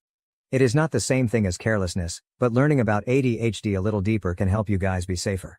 Understanding how my ADHD works and using different than standard precautions, like my brain needs, has actually most likely saved my life. Lie out what you want from him? That's probably because he gets his ADHD better under control, whether that be through prescription medication or more homeopathic methods, that you get a different place if possible, that he does not take your kids out in your front yard without you, etc. Also, neither he or the neighbor noticed, but you heard your kid from inside. Something seems off here. Were your neighbors just watching the stroller roll towards the street? Was your husband on the other side of your house where he couldn't see the stroller? Were you already walking outside as this unfolded? I'm trying to understand better what was going on here and why your husband or the neighbor did not notice, but you did from inside. People with ADHD tend to be incredibly good and quick to act in emergency situations, so this is especially weird. I'm absolutely not accusing you of leaving anything out or anything, but asking you to think about what your husband and the neighbor were doing that neither noticed. That smells fishy. This is a horrible situation. I lost a pet due to the inattentiveness of ADHD, but I can't imagine even nearly losing a child. WTF, it baffles me that you can even compare losing an animal to losing a child. You made people with ADHD sound completely unreliable for themselves and that they can't do anything. You made them sound very helpless and saying that the life expectancy thing was completely uncalled for as well. I bet many people with ADHD reading that completely disagreed with you, judging from all the comments and YouTube videos I've seen on my post. I don't know if you're projecting that you lost a pet from your inattentiveness of ADHD. If you were letting things die in your care, you need to get stronger help. And no, I was not going to lay out what I want from him. He's the one that started mixing his meds and was high off his mind every time they went out for a walk. And no, I'm not ableist. I was in a very vulnerable state. When I first posted my original post, all I was doing was looking for help and advice, but all I got was, where was you? What were you doing? Why weren't you with the kids? Why didn't you get your husband checked out? I was healing from a fucking C-section. Get that through your heads. I genuinely hope that everybody that said something horrible about me in my original post has to get cut open and then 4 days later is forced to run down the street. I gave him another chance like you all said in my original post. You saw what happened. Stop using ADHD as an excuse. I genuinely believe that if he had killed my child, you would have defended him, and no, I did not know he was on drugs. And all the people that reached out to me, I'm going to be forever grateful for all of the parents with ADHD that didn't make me feel like it was all my fault, and all the stories that you guys have shared with me made me feel so seen because I know exactly how it feels. I hope everybody is doing well. Everybody that was defending me. I wish I could give you a big hug. I genuinely wish I could send gift baskets. I would thank you all from the bottom of my heart, and I am so sorry about that comment that person made. I know you guys are all not like that. You guys are genuinely intelligent. From all the comments that I've read, I could not thank you guys enough. And one person that sent me that horrible message, I genuinely hope I run into you one day so I can beat your ass until you see stars and say anything about my daughter or my son one more time, and I will literally track you down. Am I the A for feeling upset that my sister-in-law's terminal cancer diagnosis is overshadowing my upcoming wedding celebration and causing family tension? Original post, June 22, 2024. I don't intend for the title to be so harsh sounding, but I don't know how else to put it. I'll also sound blunt, but I'm just posting the facts as presented. I'm marrying my partner, Alice, who is from another country. Her sister, Beth, is dying of cancer. It is heartbreaking. She is a young mother and wife. Her diagnosis was about 4 years ago. When she was first diagnosed, she was given 2 years. Since we were in a different country, as she, Beth, remained in her home country with her family after her sister, Alice, immigrated, we saved up some money and traveled to say goodbye to her. It was about the 1.5-year mark when we went to say goodbye. And we had gotten engaged soon beforehand. So we also went over to visit some of the family and asked them how long they needed to save to come across for our wedding, as our dollar is much stronger than theirs. They said 2 years, so that was agreed. We spent a month with her, laughing, lamenting, spending as much quality time as possible with her. By the end of the trip though, and with the chemo, she was exhausted. We said our heartbreaking goodbyes assuming to never see her again. And then she made a miraculous recovery, with a less than 1% chance of happening, which was awesome. We, along with her other family members who had also immigrated, such as her father and brother, decided to put money together and support her to move over here to spend the rest of her life with us. That was about a year ago. Now my partner and I are getting married in 2 weeks. All of her family are coming to visit. It's a big joyous occasion with lots of travel. We've forked out thousands to help her family get here, and they're all staying for a month or so to celebrate our wedding and spend time with us. 2 weeks ago Beth got a bad diagnosis. They found lumps, and they said she has about a year left to live. She, for obvious reasons, didn't handle this well, and lashed out at us and our wedding, telling us not to talk about it around her. My partner has always kind of lived in her older sister's shadow, so she was really excited to be celebrated and made a fuss for once. But Beth has told everyone about her diagnosis and has started saying, "This is the last time I will see most of you." Now the focus is completely off my partner and our wedding, and is absolutely about Beth. I feel heartless and heartbroken, but I'm frustrated by this. She has been going out of her way to make sure the people who are coming across, who we have paid thousands for flights, not that it matters that much, are spending as much time with her as possible, as this is the last time she will see them. Now this period of joy and celebration has an undeniable black cloud hung over it, and people very obviously have stopped making my partner feel special. On top of this, Beth has maintained her stance that we not talk about our wedding around her. But the big issue is that Beth got married during COVID, so never got a father-daughter dance. She wants to have one at our wedding, after my partner has a father-daughter dance, with her own song, which, to be honest, sad as fuck. I have said no because my partner wanted to say no but felt too guilty, so I had to be the bad guy. I also told my partner that if we're not to talk about our wedding around her sister, then I don't want her sister talking about her dying around us. Now I'm being called an asshole. I do absolutely feel like one, but I also feel like this is grossly unfair to ask us to brush our wedding under the carpet because of this. Am I the A? Edit, sorry I just woke up and will work through the many comments as fast as I can. I really appreciate all the views and discussions, that's precisely why I came here.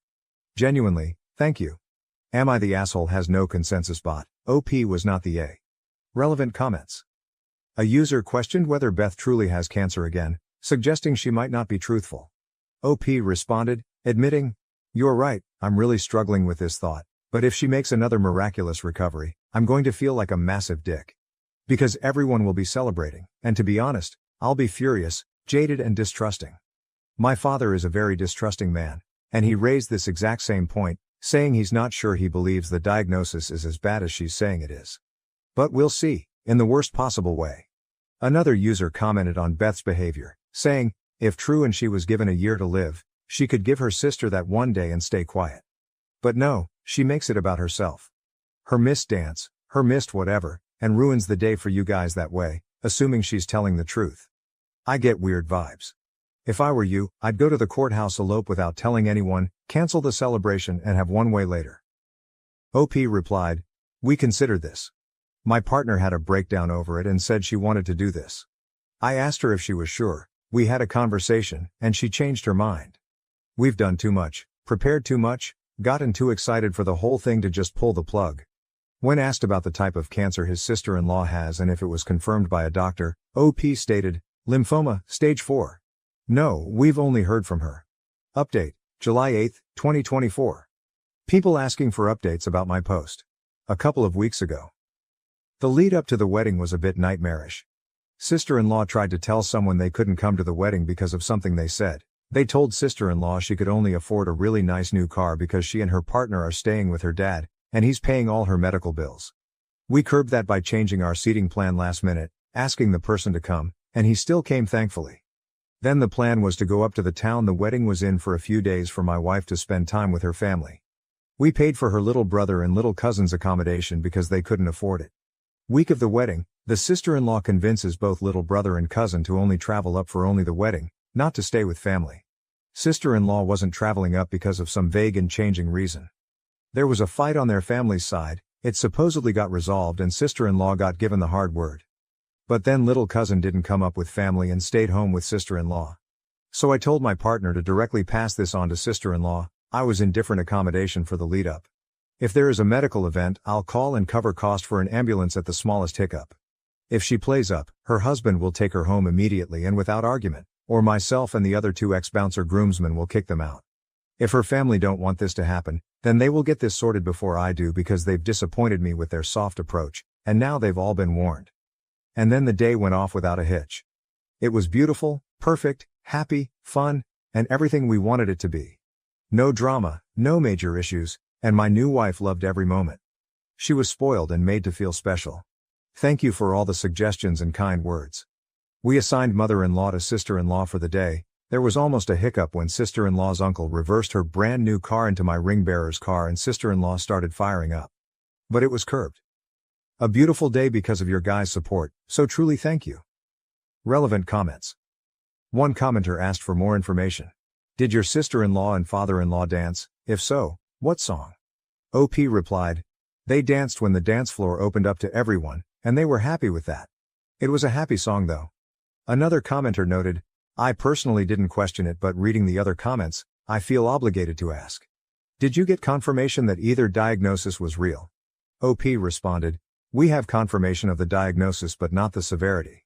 The cancer has returned though, but we're not sure how bad yet.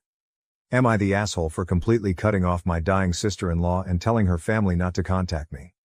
July 13, 2024. I'm the same person who had the wedding dramas. While the wedding went off without a hitch, we've had a major problem since. Feels like season 2 of a frigging soap opera. I'm sorry this is a little long, but there's a lot of context. My sister-in-law is dying of cancer. Recently my partner and I got married and sister-in-law made the whole process as difficult as possible. While we were visiting family the other day, I was relaxing on a couch which sits below a ledge in a lounge, so you couldn't see me from the dining room. I was there with my wife, and wife's family, but older sister-in-law didn't realize I had come with. My partner and her little sister, not the same sister-in-law, came into the dining area in tears and sat down next to their mom. Before they could say anything, older sister-in-law came in and talked to them with a venom I had never seen. She was shouting at them, and talking to them like they were children, telling them to never dare walk away from her again during an argument. There was a viciousness at a level that I'd never tolerate being spoken to like, from anyone. The argument happened because we had come to pick up the nephew, son of older sister-in-law, from school so that sister-in-law could rest. I'll give more info on this fight in comment. Older sister-in-law told her family it's a privilege for them to babysit her child, and that if they're going to try and help then they need to do it how she asks, when she asks. She spoke to my wife like she was scum several levels below her. When I stood up, and older sister-in-law saw me, she jumped with shock and then immediately stormed out of the room. I stood up and said, we're leaving. In the car I said to my wife that if sister-in-law ever spoke to her like that again there would be harsh, firm boundaries put in place. Later we received a message from sister-in-law's husband saying we were being selfish and making the whole family visit about us and our wedding, which was what it was originally about when everyone planned to come. They were visiting for our wedding. The problem is that this has been happening for months, and I feel like an idiot because when my wife told me about it she downplayed it. Sister-in-law's family all keep saying, she's dying, it's affecting her mind. Or, let's just move past it so we can enjoy the time we have left with her, eh? And sister-in-law's treatment of my wife has gotten worse, and worse, and worse. Sister-in-law keeps trying to convince people not to spend time with us while they're here. She exempts herself from family plans and then makes new plans excluding my wife, and tells people my wife is being greedy with others' company. My wife came home yesterday in tears saying she had considered driving her car off a bridge because of how much sister-in-law had broken her heart.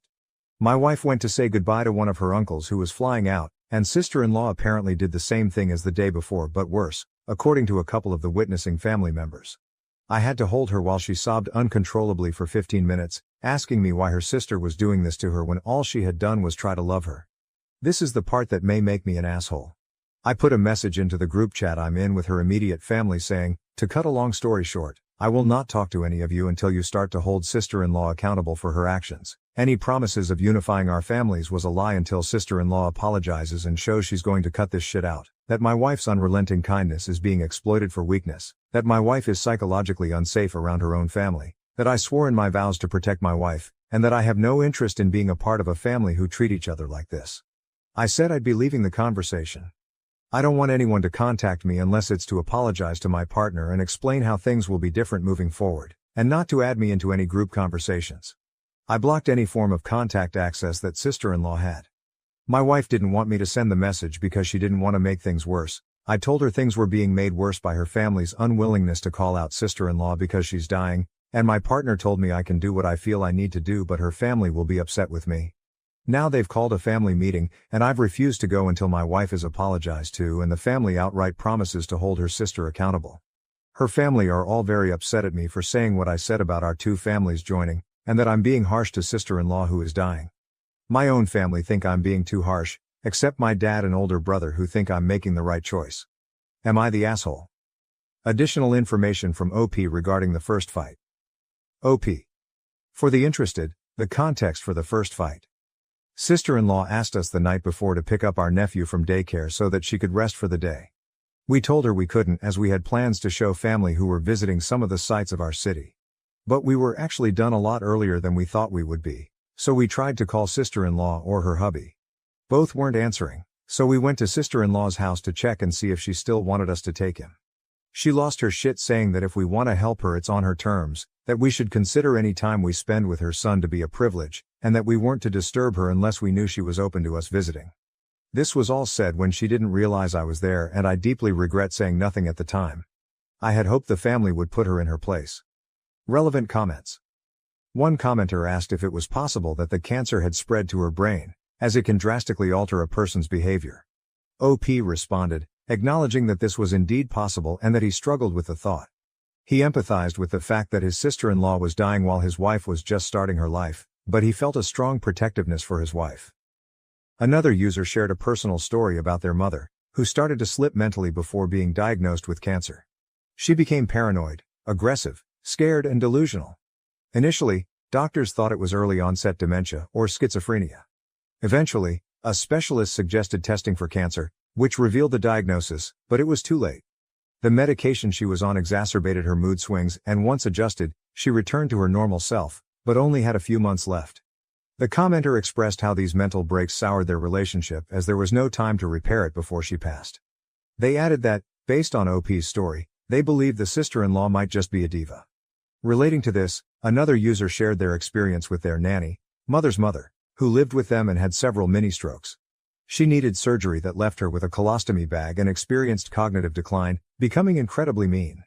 This behavior, possibly understandable due to her pain and dependency on others, was particularly vicious toward the commenter's mother. The commenter recalled feeling helpless as a teenager and expressed sadness that the negative memories overshadowed the good ones. Another individual who worked in home health shared their experience with dementia patients. They recounted how their oldest patient, initially alert and sweet, developed violent delusions and mood swings as his condition worsened. The commenter learned to manage his agitation by existing in his reality, such as pretending the power was out when he wanted specific lights on and off. This approach helped reduce his anger. Finally, a user noted the openness of discussing such issues in recent years, crediting celebrities for being remarkably open about their diagnoses. This openness has made others comfortable with having similar conversations. How we are preparing and coping with the potential impact of the U.S. presidential election on LGBTQ rights and personal safety. We all know that the Trump versus Biden election brings much uncertainty regarding transgender and other LGBTQ rights. I have been deeply concerned about the potential implications for my female-to-male partner if Trump wins. Additionally, I am worried about our safety as a queer couple. My partner has decided to wait to start hormone therapy until after the election is over. He says he will not begin testosterone and publicly transition if Trump wins. I support his decision wholeheartedly. However, I feel a great deal of dread for him if Trump wins, as I believe that starting hormone therapy would help him significantly. I offer reassurance that whether he starts hormones or not, he is still a man in my eyes. I also try to support him emotionally as much as possible. How are you helping your transgender partner cope? Transgender individuals, if you do not mind sharing, is there anything that helps with the stress and tension? Thank you. Relevant comments. Firstly, my husband has been on hormone replacement therapy for several years now. If things go south, we will go north if we can, to Canada. It scares me to think of leaving my family, but I will go anywhere and do anything to keep my husband safe. OP, that is what I feel like we will have to do if it gets that bad. However, we both have little disposable income to move. I wonder if we could get in with a network that helps LGBTQ people move. Additionally, I do not listen to any of it. I follow an LGBTQ newsletter for my state specifically, which keeps me up to speed on court challenges and the like, and other than that, I do not listen to news or current events in my house. I already know everything is bad. I already know we are in a lose-lose situation. I am already assuming the worst regardless of who wins and planning accordingly. There is little difference in my mind between an enemy that actively wants you dead and an ally of convenience that will lull you in with false assurances and then leave you flapping in the wind when conditions deteriorate far enough. No amount of new information is going to alter my disposition or make me feel any better. It will only make me feel worse. At this point, the evangelical fear campaign is just as much of a political weapon as the laws themselves. If they cannot kill us legally, they will try to kill us with shadows on the wall. I have been learning trans DIY on Rails, using my doctor endocrinologist to check my work, having her hook me up with future reference material that she endorses, learning how to manage and synthesize hormones myself, and doing everything in my power to achieve pharmaceutical self-reliance, and maybe be proficient enough to help people near me if needed. At a certain point, if you're sufficiently isolated, you kind of have to selectively lean into the whole "don't tread on me" mindset. You have to take a leaf out of nature's playbook and cultivate an effective threat display and actually be the transgender witch nightmare that the small-minded townies are all afraid of. At least that is the course we decided on. So far, it has been a lot less stressful even though I do not like being this kind of person. But it has certainly been getting the job done, and I do not fear for my or my spouse's safety in public, for reasons I will leave tastefully non-specific. We hold hands and kiss and express ourselves openly in public, and these spineless cretins keep their eyes down, and that is good enough for me. We will not be leaving. We are the hyenas on the hill, and they will certainly have their work cut out for them if they come waltzing up the driveway to disturb the den. OP. This is a refreshing take. I flip between stay and fight and go far away. I am thinking my partner and I need to take a concealed carry class soon and get a gun. We have been talking about it for years, and this might be the final straw. You never know. In reply to the second comment, in my opinion, guns are more dangerous to us than helpful. I understand the rationale behind people who want to arm themselves or concealed carry, but I know too many people who have died by suicide that way to want to encourage gun ownership among trans people generally. OP. That is a good point. Suicide in relation to owning a gun is something my partner and I have talked about almost every time we discuss getting a gun. Safety procedures will certainly need to be in place. I appreciate your point of view. Furthermore, I am not going to lie. We are scared for you guys living in the US. We live in the EU, so we are safe for now, but the far right, and to be honest, some anti-woke normal liberal parties, the European far-right liberal parties are like the US Republicans, and the conservatives are even worse, take after the US when it comes to attitudes towards identity politics. So we are also scared that this might spread to the EU, especially if Trump wins. OP. That is an interesting take. I have not considered how far-right stuff is in the EU. To a lot of Americans, it seems like a liberal utopia. In reply to the third comment, a lot of Americans are ignorant of the realities in Europe. Progressive states in the US are some of the best places in the entire world to be trans, and many parts of the EU have laws that are hostile. OP, I appreciate the insight. I will read more about that to educate myself. Additionally, Eastern Europe especially is rapidly descending into authoritarianism. The Mediterranean countries have an unsettlingly prominent amount of hard-right influence because of the sheer prevalence of xenophobia and people refusing to accommodate crisis migrants. Even the liberal bastions, like urban Germany and Scandinavia, can be very selective in who benefits from their more pro-social tendencies and who gets to be scapegoats. The Acela Corridor and the Bay Area probably truly are among the safest places in the world to be LGBTQ. Both of them are uniquely fault-tolerant in this regard because they represent such overwhelmingly powerful majorities of the economic engine of the country. They will likely become mutually supportive rogue states and let the interior of the country suffocate if some kind of absolute fascist nightmare scenario were to happen here.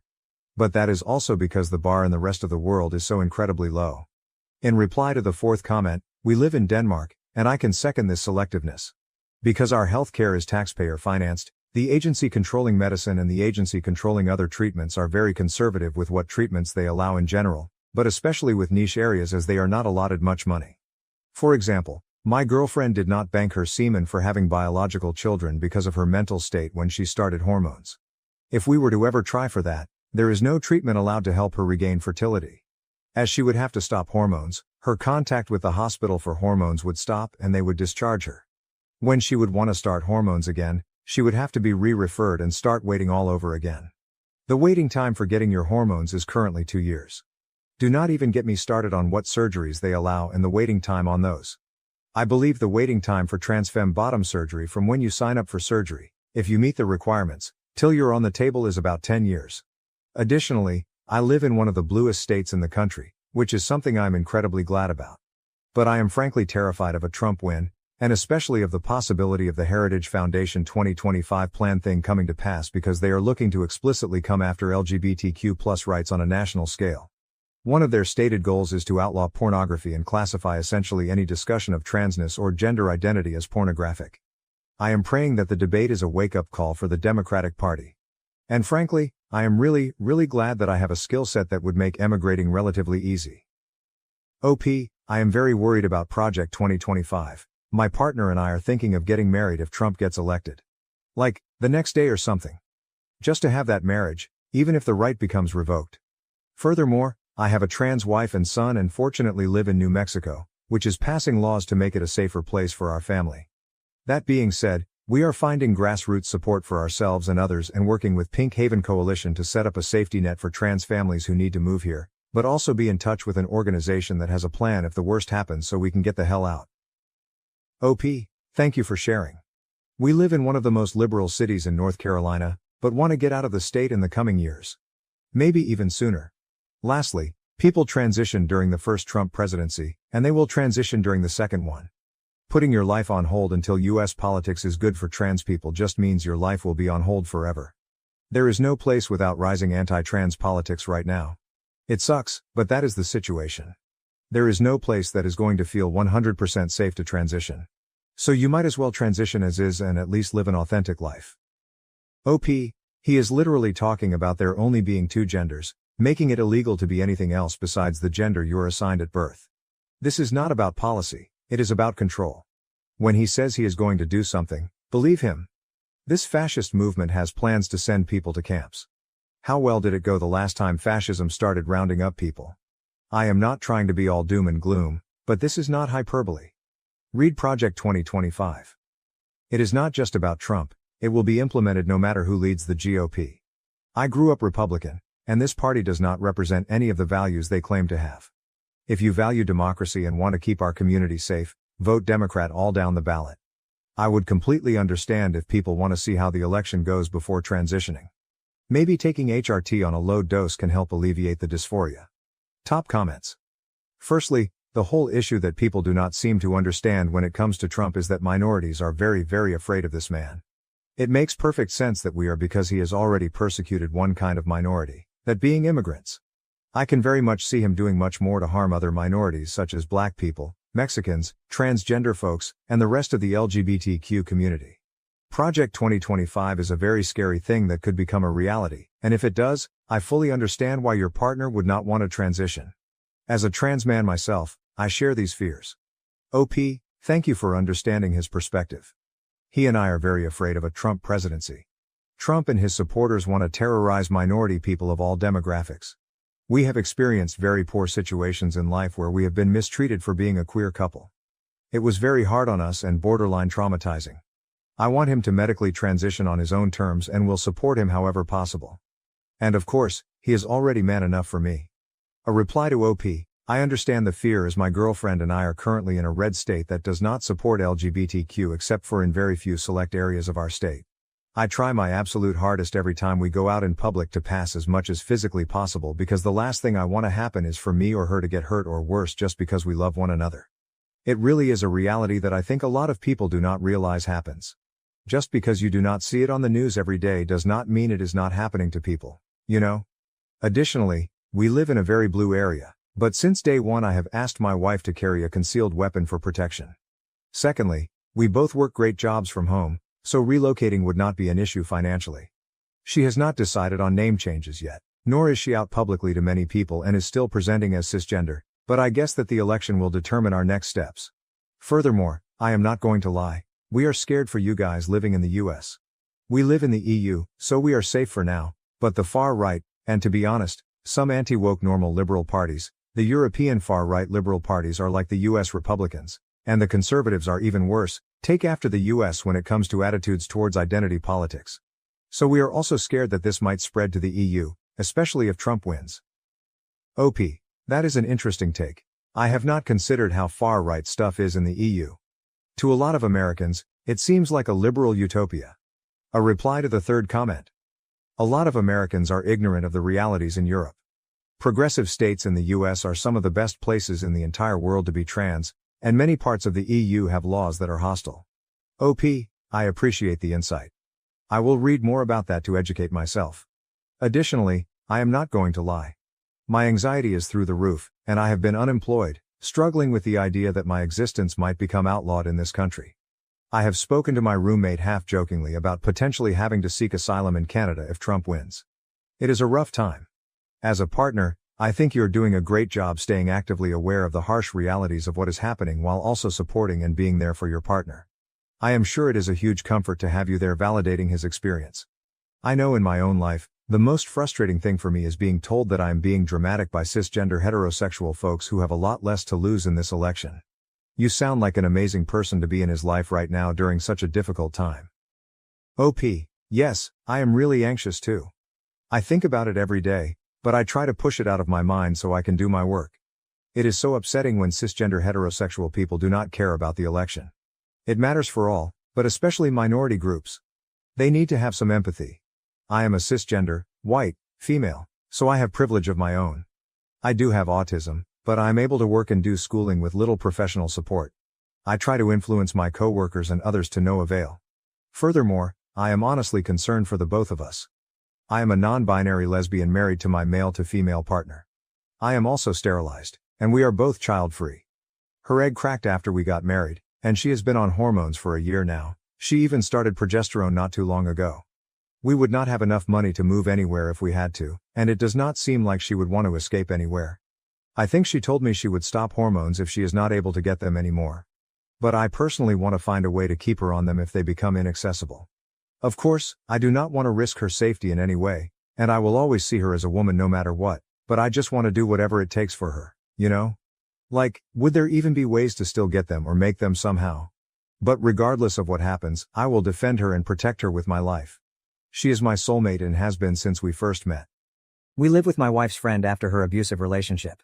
Recently, I've noticed that she's intentionally trying to get close to me. I, 33, have been married to my wife, 31, for 6 years and we have a 3-year-old kid. We are very happy together and I am lucky to be married to a very kind and smart woman. My wife's best friend Anna, fake name for anonymity, has been living with us for the last 6 months. I wanted to talk about Anna to give a full context of why I'm making my decision. Anna has been my wife's best friend since school days. Anna was living in the city with her boyfriend, and we live in the suburbs of that city. They seemed happy together and were in a relationship for 2 years. However, my wife noticed bruises on Anna's hand last year and asked her about it. Initially, Anna dismissed it as work-related injuries. My wife kept on probing, and we learned that Anna was in an extremely toxic and abusive relationship. Her boyfriend lost his job last year and became extremely controlling and abusive towards her. He constantly accused her of cheating. Anna denies it, made her link her phone messenger to his computer and started micromanaging finances. There was an incident of domestic violence that was the final straw in my wife, and I had to rush to the hospital to look after Anna. Since Anna's parents are mostly absent from her life, my wife asked me if Anna can stay with us for a few days. We are 3 people living in a 4-bedroom house and have 2 spare guest rooms. I of course agreed to it and told her that Anna can stay with us as long as she wants. I think the incident completely broke Anna and she would just start crying randomly and completely shut down. It was really sad to see Anna in that state. She had to leave her job due to mental issues and stayed at home in the room all day. My wife is very kind and took care of Anna like she was family and made sure she felt loved. Anna is also thankful to my wife and I to help her in her worst time, and helps around the house and with our kid, though we never leave him alone with Anna. Anna, now is coming back to normal, smiles sometimes and has started looking for a job again. Now on to the incident. Last Friday, my wife and I went to work as normal and dropped our son at daycare. I had a doctor's appointment at noon and came straight home from there as I did not have a lot of work in the office. I made some lunch, and then went to my room to sit in my bed and reply to all the emails. Anna was in her room, and I did not talk to her after I came home. Around 2 p.m., I heard Anna's room door open and her walking in the hallway. Suddenly, our bedroom door opened and Anna walked in topless and just in her underwear. I was shocked and not sure how long I was staring at her. But after a few seconds I blurted out, "I am sorry." And she quickly covered herself with her hands. She was apologetic and started explaining herself. She said she just wanted to borrow my wife's clothes because her laundry was unwashed. It was super embarrassing to have a conversation with her in that state and I looked away. She again apologized and then went out of the bedroom. The incident lasted less than 2 minutes. After a while, she again came back into our bedroom, fully dressed, and apologized for the incident. She said it was really embarrassing and she did not know anyone would be home. I said it's okay and I should have told her I was back early from the office when I came home. She asked me to not mention the incident to my wife. She said she felt embarrassed when she walked around the hallway without clothes and that I saw her in that state. I said it's okay and let's forget about it. I have not told my wife about the incident and it's been 5 days. It was just a benign incident, but I somehow feel guilty about the whole thing. I feel more guilty that I am lying to my wife by omission of the truth. However, I feel that if my wife takes it the wrong way, it may strain her relationship with Anna, and I really feel bad for Anna for what she had to go through. I also do not want to make Anna uncomfortable in our house by telling my wife about her barging into our bedroom in that state. Am I the AH in this case for not talking about this incident to my wife? I am afraid that if Anna tells it to her first, it will make me look really bad and guilty. However, if I tell her, I do not want her to blame Anna for any of this and not help her in time of her need. Can someone please help me on how I can tell my wife about this? Relevant comments. Multiple Redditors advised OP to talk with his wife and not keep it as a secret from her if the incident was really bothering him. OP's reply. Thanks. This is really helpful.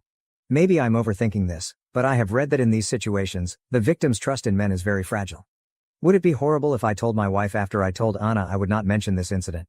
Should I talk about this with Anna first? Comment 1. You would be the asshole if you do not tell your wife. Never keep secrets as a team with your house guest against your wife. Comment 2. Anna needs to tell her PDQ. She also needs to stay out of your bedroom. Do not keep the secret, that's what will destroy your relationship. I'll try to give Anna a pass, but some small part of me thinks she knows what she's doing and asking you to keep it a secret is part of that. Update 1. I wrote a post yesterday about an embarrassing situation that happened between my wife's best friend who is currently staying at our house. I was not sure how to bring it up to my wife and you guys really helped me a lot in understanding the urgency of telling my wife. I also got some cool ideas on how to bring up the subject without making it awkward for anyone. For everyone saying Anna was doing it on purpose, I did not agree with it as I'm an extremely average-looking person and women don't chase me. However, things since last night have been just crazy and I think I'm spiraling a bit. Sorry for the long post. So I decided to tell my wife last night as soon as she came home about the incident. I like the idea of jokingly bringing up casually so that we both can laugh about it and then forget it. Last night, when my wife came home, I made sure I stayed in our bedroom. I asked Anna if she could stay with my kid downstairs. As my wife was changing, I asked her if Anna still borrowed her clothes. Anna had to borrow them regularly when she first moved, long story. My wife told me yes and she has told Anna she can take anything from her closet if she needs it. I asked my wife if Anna told her about the funny incident from Friday. My wife said no, and I told her the whole story about how I came home early, and Anna came in the room almost naked to get her clothes, and how embarrassing it was for both of us. As my wife was listening to this, she completely froze and turned pale. She started murmuring in Spanish, which is her and Anna's native language. I don't understand Spanish really well, but I understood the words hombre casado and otra vez. I asked her if she is okay and she sat next to me and asked me to explain everything in detail. I just told her it was nothing and she must have not heard me coming in. I was trying to laugh it off, but my wife had water in her eyes. I kept on telling her it was not a big deal, but she kept on asking me for more details. She asked me how Anna talks to me. I told her that Anna barely talks to me since she moved in except few words here and there. My wife then asked me about 3 weeks ago when my wife had gone to visit her parents for 4 days. Anna did not want to go with her and stayed back. I told her that Anna was just acting normal. She or I would cook dinner after I got home from work while the other took care of the kid. The only thing different was Anna generally spending her evening in her room. However, when I was sitting in the living room watching TV after the kids slept, Anna came and sat on the sofa next to me but did not talk to me. I asked her if she wanted me to change the channel or stream to something she likes, and she just said she wanted to get out of her room. However, she did not flirt with me or do anything unusual. I kept on telling my wife that it was just an accident and I really did not understand why she reacted so emotionally to it. My wife refused to answer and just said okay and agreed with me. However, she told me I should have told her about the incident sooner and should not keep any secrets from her and gave me a big lecture. I told her that I did not think it was a big deal and thought Anna would tell her, but glad I brought it up. After dinner, my wife massaged Anna to join us and she came out. While talking, my wife brought up the incident and told Anna that I mentioned about the incident and she does not need to feel embarrassed. Such things happen when we are all in the same house and it is not a big deal. Anna was firstly taken by surprise, but then told my wife she was just scared to tell her because she thought my wife would judge her because of her past. My wife gave her a stare and she quickly changed the topic. At night, I asked my wife what the hell was going on. I told her to please not keep any secrets from me and if she does not tell me I will directly ask Anna about what her past has got to do with anything. My first guess was Anna might have had a thing for me before we got married or something. But my wife was very reluctant to answer and kept on trying to change the subject and cuddle. However, I kept being persistent and she finally spilled the beans. Apparently, when Anna was in her early 20s, she was in a relationship with a married coworker who was twice her age. It was a kind of sugar daddy relationship and he told her that he was in an open relationship, or that's what Anna told my wife, and he would leave his wife in a few years once the kids go to college. This makes sense now, because Anna is very pretty, like Miss USA level, and I never understood why she was single for most of the time I knew her. She eventually ended that relationship and started dating her boyfriend Jim, who turned out to be an abusive asshole. My wife said she suspects Anna was still involved with the older guy while in relationship with Jim, which explains why he kept on accusing her of cheating. That is why my wife became emotional when I told her what Anna did because she was worried Anna has no boundaries regarding married men. My wife said that Anna always looks up to us and praises me for being such a loyal partner and how lucky my wife is. My wife was worried initially when she brought Anna home, but her actions from the time when my wife was away clearly show that she respects the boundaries, and it must have been an accident. My wife told me she is grateful I let Anna live in our house and observe what a healthy and happy marriage looks like. This morning was even more weird. I got up early as I could not sleep well and went down for a cup of coffee. After 5 minutes, Anna walked into the kitchen and told me she was relieved my wife did not overreact to Friday's incident. She said I'm a good husband and gave me a hug and peck on the cheeks. She has never hugged me in the last 6 months. She seemed to be in a happy mood and was making small talk with me while having coffee. I cannot believe my wife did not tell me such a huge detail about Anna for all these years. It's completely possible she cheated all through the relationship with Jim, and my wife is just covering for her all along. She even kept it a secret from me, after giving me a lecture about how we should never have secrets. And I don't know what else she is hiding. Everything just seems very confusing at this point. I feel angry at my wife for lying to me all these years for Anna. I also now see Anna differently. I am also worried that me trivializing the incident to my wife might have sent wrong signals to Anna. Relevant comments. Comment 1. Anna needs to go before her own messed up issues lead her to further mess with your marriage. She was testing OP again with the hug and kiss on the cheek and I didn't see OP writing that he told his wife about that new development. She's gotta go before she pushes to the next level. OP's reply, yes. I am also a bit mad at myself for trying to casually describe the event as some of the Redditors advised and not talk about the fact that she was in the room for a lot longer. I was worried that my wife would be pissed at me. Now I wish I told her all the details and did not make it sound trivial. My wife now trusts Anna and I am getting more uncomfortable. Multiple Redditors urge her OP to tell his wife about the hug and kiss. OP's reply. I agree with the hug and kiss part here. It is not uncommon for my wife's friends to kiss me on the cheek when they meet me. I am not from that culture and initially it used to make me uncomfortable. But something about today morning with Anna waking up so early, coming down in her bedclothes and sitting with me rubbed me the wrong way. I am not able to point out exactly what, but she was acting differently. For lack of a better word, she looked happy for the first time since she moved into our place. I have not told my wife yet. Things have been a bit icy between us since yesterday as I am still upset at her for keeping secrets from me for all these years. I know it's Anna's personal life, but I feel a bit betrayed that for all these years, she knew Anna was with a married man and never even mentioned it to me. We had a talk in the evening and she apologized, but then we both dropped the subject and took our son to the playground as the weather was finally nice and had an amazing time. However, I plan to tell her as soon as we both are alone at night.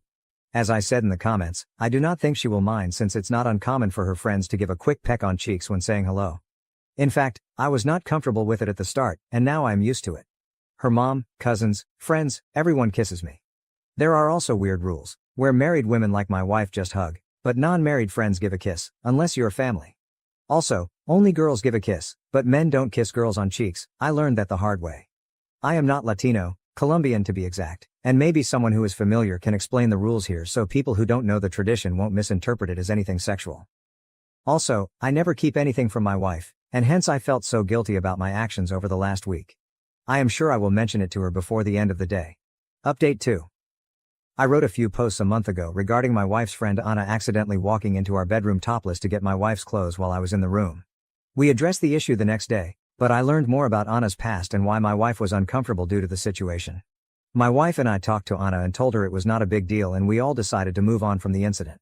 After I posted the update, a lot of you advised me to tell my wife about Anna hugging and kissing me, on the cheek, the following morning. I felt uncomfortable with the situation and the comments really made me nervous. Most of you were reading my post as a telenovela or the start of a porn movie and the comments were really not helping calm me down. You may not like this part, but I just decided to get off Reddit for a while and try to think through the situation on how to tell my wife. I felt that my wife treats Anna as family and just like her sisters. I have known my wife's sisters since they were in their early teens.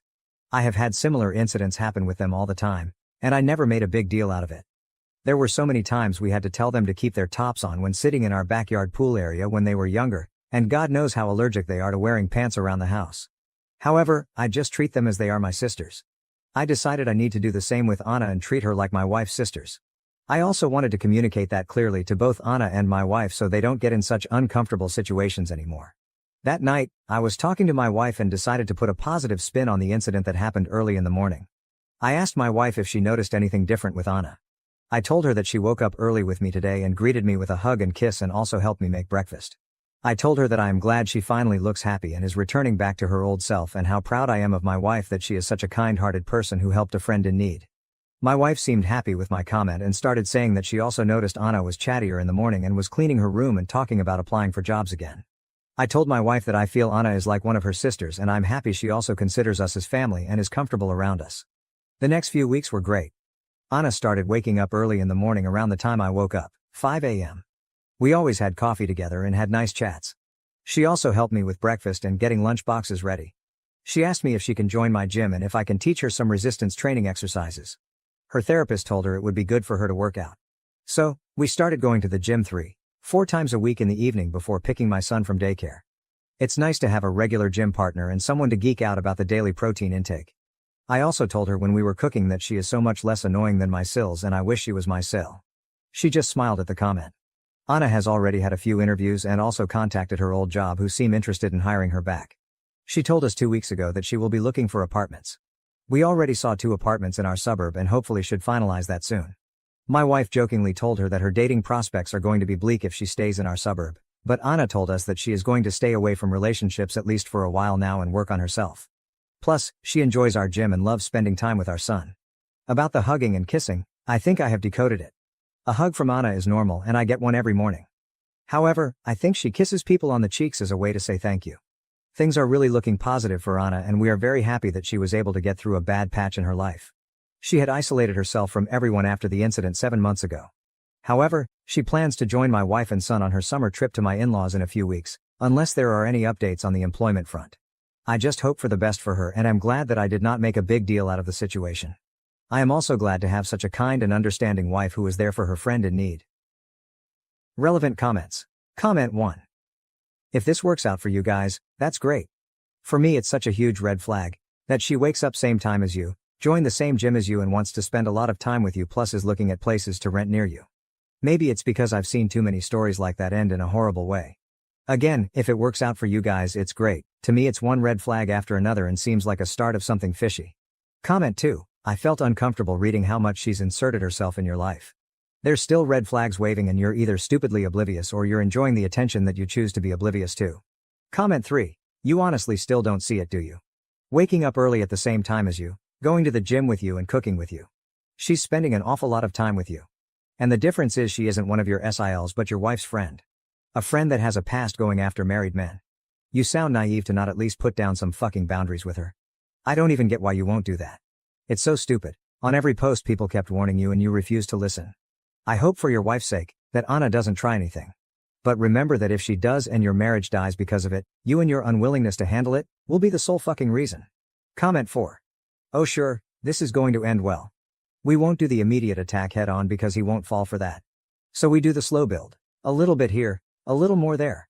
As soon as she gets her own place, things are going to change. I don't understand how people cannot see what is happening in front of their eyes. Poor dude is going to be in her bed and wondering what happened. Comment 5. I have no dog in this fight and I'm wildly uncomfortable with how much Anna has inserted herself into your life and your daily routine and how you have let her do so. It does not come across as innocent, she has no reason to hug or kiss you ever. Why is the apartment hunting a wee thing? Why are you talking down about your wife's relatives to this person? Why are you spending so much of your time every day with this woman? You are having an emotional affair with this woman. And it is not going to take much for it to turn physical and you will be back here saying you have no idea how this happened. You need to get back to doing these things with your wife and this woman needs to not be part of your life or you will be very sorry in the end. She knows exactly what she's doing and she is playing the long game. Oh, and now reading previous posts I see Anna has gone after married men before. OMG, you really can't be this clueless. My girlfriend of a year slept with another guy while we were taking it slow, a month into dating me. I have been with this girl I'll call Jess for close to a year now. Since specifics matter here, we started dating around last Thanksgiving, but it was only about a month later when we said we were in an official relationship. I really like this girl from the get-go, and we've gotten very close since then, and we're actually planning on moving together soon. Here's a problem. Recently Jess and I ran into a guy at a small get-together with mutual friends. They exchanged a weird look like there was something between them, but I didn't think too much of it at the time. During the party something came up about the place Jess went to for a date. The time was clear since it was a Christmas market in my town, and again I thought something was off about the guy. Well, later that night I actually got a text from him. He got my number from one of the mutual friends, but said, "Hey, I don't know you, but I thought you should know that Jess and I hooked up right after Christmas." I confronted Jess about this and I could tell she tensed up right away. She got this sad look on her face, but confessed right away. She said she had met this guy on Tinder and hooked up a couple of times but stopped any contact before we became official. She said she wasn't sure we would get into a relationship at that time, but she still felt bad that I found out this way. She said she considered telling me but was afraid it would ruin things between us. I told her I needed some time to think and proceeded to get drunk that night and ignored her texts. The thing is, I feel very betrayed and I'm really considering ending things. Sure, we weren't official when this happened, but we had already been on multiple dates at that time, and I thought it was pretty clear that we were moving towards a full-fledged relationship. On my side, I had no interest in pursuing other girls at that point because I only wanted to be with Jess. And on her end she was definitely hinting at us evolving into a couple and strongly hinting at exclusivity. The other part that kills me is that during this early stage, Jess specifically said she wanted to take things slow physically until we knew each other better. But during this same time she hooks up with a guy she barely knew from Tinder. When I asked her this, she said it's different because she took it slow with me specifically because she thought we would get into a relationship, but it was somehow different with a casual hookup. That logic makes zero sense to me. I don't really want to talk about it with my friends because I think they would hate Jess if they end up staying together. But I would like to hear opinions here. Would you stay in a relationship like this if things were going well but the beginning was so shady? TL.er.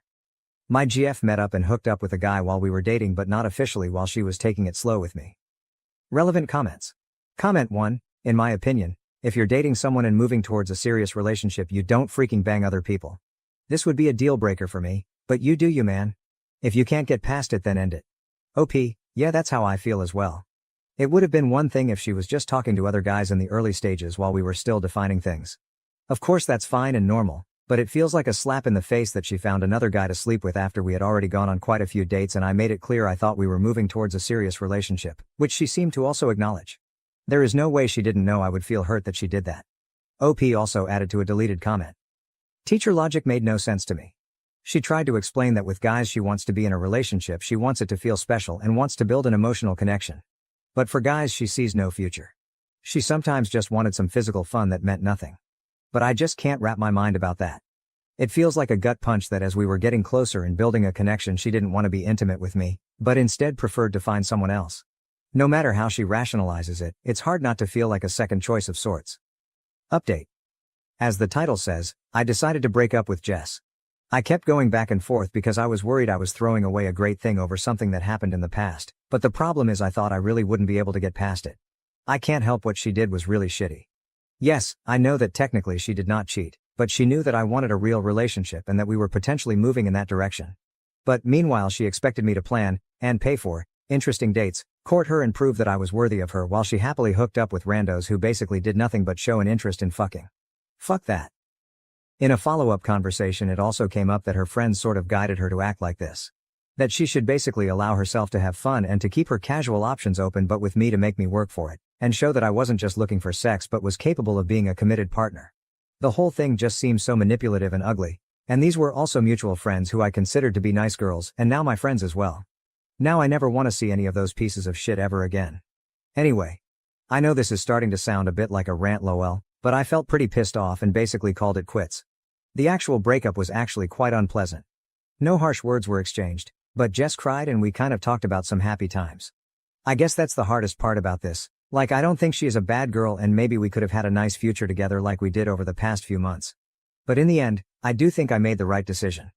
I want to be with someone who treats me well from the get-go, not someone who manipulates me while playing games just so she can have her cake and eat it too. Narcissistic mom abandoned me as a teen for her boyfriend, who later left her. Now she's lonely and angry I'm keeping her away. I am a 25-year-old woman who has not had any contact with my mother for the past 5 years, because she threw me out when I was 20 to make room for her new boyfriend. Her ex-boyfriend at the time, whom we will call Rick, was a blatant gold digger who did not even try to hide his intentions. My mother had been dating Rick for about 3 months before she decided to bring him home. Foolishly, she didn't even inform him that she had a daughter until after he was already there. My mom, who is now 50, was almost 45 at the time, but she lied to everyone, claiming she was not a day older than 40. She managed to maintain this deception with the help of fillers and Botox. As for Rick's age, I am not entirely sure, but he must have been in his early to mid-30s, certainly not older than that. He was reasonably attractive, and considering my mother is also quite attractive for her age, I initially thought they made a good couple. However, my opinion quickly changed when Rick started boasting about how wonderful it was that my mother had a substantial amount of her own money. He claimed to admire her for being a strong, independent, wealthy woman, which he said was the reason he wanted to be with her. Although those were his words, I am convinced that it was actually our enormous house, the spacious living room, and the obviously expensive decor that truly drew him to my mother. It was widely known that my mother's wealth was solely due to the substantial inheritance she received from her parents. She was an heiress, and that essentially defined her existence. She never had a career of her own. So while it was true she was wealthy, I found it hard to see her as strong or independent. She never had to lift a finger for anything in her life. Her parents had built a successful company from the ground up, and upon their passing, the company was handed over to her uncle, who has been managing it ever since. My mother had no involvement in the business operations and showed no interest in learning about it. As long as she received the money she was entitled to, she didn't concern herself with anything else. My mother indulged in various hobbies, but she never pursued any with the dedication or focus needed to turn them into a genuine career. This attitude extended to motherhood as well. I am fairly certain that I was simply a hobby for her because she was bored. I am certain that if she hadn't been bored, she would have terminated the pregnancy, and I wouldn't be here. In a strange way, I am fortunate that my mother is so fickle and indecisive because it led to my birth. Additionally, I am lucky that my grandparents were good-hearted people who stepped in to raise me in her absence. My mom likely lost interest in being pregnant midway and decided she wasn't cut out for motherhood. After I was born, she frequently left me with my grandparents while she spent most of her time partying or socializing with her friends. It's no exaggeration to say that as a child I genuinely believed my grandparents were my parents. I have no idea who my father is because my mother conceived me after a one-night stand, and had no means of contacting him. So she simply didn't. Fortunately, my grandparents were affectionate and nurturing individuals who never made me feel the void left by my absent parents. I never knew my father, and my mother never allowed me to build a relationship with her. So my grandparents were essentially my only family. For a time I was content with this arrangement. However, my grandmother passed away during my junior year, and a couple of years later, my grandfather also passed. This left me devastated, as I felt I had lost the only people who genuinely cared about me. Thankfully, I still had my uncle, who stepped in to support me. Although my uncle and I were never as close as I had been with my grandparents and didn't communicate often, he assured me he would be there for me, and he truly lived up to that promise. I had never permanently resided with my grandparents. I always lived with my mother but visited them every weekend. My mother was rarely home during the day, so I was accustomed to being alone after school, which allowed me ample time to complete my homework and enjoy my activities around the house. After my grandparents passed away, I went off to college but made a point to return home at least one weekend each month and during the holidays. This wasn't out of a desire to maintain contact with my mother but rather to seek the comfort of my childhood home. When I returned, my mother's presence was something I had to accept. Throughout my life, Mom stayed the same, a shallow, self-centered narcissist with no regard for the world. Her actions seemed predictable to me. She had many boyfriends but none of them lasted. Some lovers were concerned about her lively social life, which included many male acquaintances, while others were simply victims of her boredom and were dumped with no regard for their feelings. I had encountered many of my mother's boyfriends, and each breakup was marked by loud arguments and shouting that I could clearly hear from my room, which was directly above the living room. My mother never seemed to make an effort to keep any of them around, likely because she didn't care enough about them. However, when she began dating Rick, it was the first time I couldn't predict what would happen. Everything changed with him, and it was surprising that my mother didn't realize he was a gold digger, especially since she usually spotted such things easily. I previously mentioned that my mother brought Rick home for the first time after 3 months of dating, coincidentally on a weekend when I was there. When I politely greeted him, Rick looked confused because he hadn't expected my presence. It was only then that my mother informed him she had a daughter, which visibly unsettled him for a brief moment before he regained his usual charming demeanor. Despite his charm, I could immediately see through Rick and knew he wasn't genuinely interested in my mother. Throughout dinner, His primary focus was on how fortunate he was to have found such a wealthy and independent woman. He couldn't stop praising her beauty and independence, emphasizing how impressed he was to have won her over. It was clear he was trying to flatter her, and unfortunately, it was working. Rick was particularly interested in my mother's riches, which appeared to impress him the most. It was brutally clear that his primary interest was her money. After supper, my mother told me that she had invited Rick to stay with us for a few weeks since he had recently lost his job and needed a place to stay before his landlord evicted him. Suddenly, his excessive flattery made sense. He needed a place to stay, and my mother was his ticket to free lodging. I wanted to warn my mom, but I usually refrained from commenting on her relationships, because I believed she knew what she was doing. Additionally, we didn't have the kind of relationship where I felt comfortable discussing such matters with her. I chose not to say anything because I wanted to give Rick the benefit of the doubt, unaware that this decision would ultimately backfire. A few weeks went by, and I didn't return home until the following month. Since my mother and I didn't stay in touch while I was at college, I had no idea how things were progressing between her and Rick. When I finally came back home, I discovered that Rick had essentially taken over my mother's house, transforming it into a complete bachelor pad. Surprisingly, my mother didn't seem to mind at all. The place was a mess, but she assured me that the housekeeper would have everything cleaned up by the next morning. While this was true, it was still unexpected, given that my mother had always been a bit of a neat freak. Once again, I felt it wasn't my place to comment on the situation. Throughout the weekend, Rick and I didn't interact at all, and I hardly left my room. Just like every other weekend before that, I only stayed for 2 days and had no intention of engaging with anyone. I kept to myself, staying out of everyone's way and focusing on my own business. The only times I went downstairs were for meals, and even then, I would just take my food back to my room to eat alone. To clarify, I had not spoken to Rick at all throughout the weekend, yet he still had an issue with my presence and disliked that I had come home. On the day I was supposed to leave, my mother came into my room and said she needed to discuss something important with me. This was unusual since we typically had nothing to talk about, so I anticipated bad news, which it indeed was. She explained that she would prefer if I didn't come back home after that month because Rick felt uncomfortable having me around. He claimed he wanted it to be just the two of them and that my presence over the weekend had completely ruined the vibe. Apparently, he thought he and my mother had a good rhythm going, which I had disrupted by coming home in the middle of the month. He felt suffocated by the family atmosphere and wasn't ready for that kind of environment yet. It was obvious to me that Rick was bluffing. He wanted me out of the picture and was using flimsy excuses to achieve that. It was highly insulting because this was my home first, and he was the one disrupting the vibe by being there and making a mess. I decided to ask my mom when Rick was planning to leave since he wasn't supposed to stay there permanently. She had initially said he would stay for just a couple of weeks until he found a new job and got back on his feet. Unfortunately, that question set my mom off, and she snapped that it was none of my business. She emphasized that it was her house, and as an adult, I needed to clear out and stay away. She was serious about this guy, and whatever he wanted would go. If he wanted me gone, she would ensure that happened. Realizing it was pointless to argue, I told my mom that Rick was just a gold digger, and she would regret kicking me out for him. She didn't seem to care, and neither did I, so I packed my things and left that very day. For the following couple of months until Christmas, I stayed away from what was clearly no longer my home. However, when Christmas came and the winter break started, the campus dorms closed, and I needed a place to stay. I decided to reach out to my uncle. Although we had kept in touch, we were not particularly close, making it awkward to ask him for help. Nonetheless, I had no other option. My grandparents had set aside a college fund for me, so my education was covered, but they hadn't anticipated this situation. When I called my uncle, he kindly offered to let me stay with him and his family for a while. I was deeply grateful and always will be for him opening his home and making me feel like part of the family. During this time we connected, and he explained why he had never tried to build a closer relationship with me. Growing up, he and my mother had a strained relationship, and he felt that trying to bring me into his family might offend her or cause drama, which he wanted to avoid. As long as I was being looked after, he preferred to stay on the sidelines.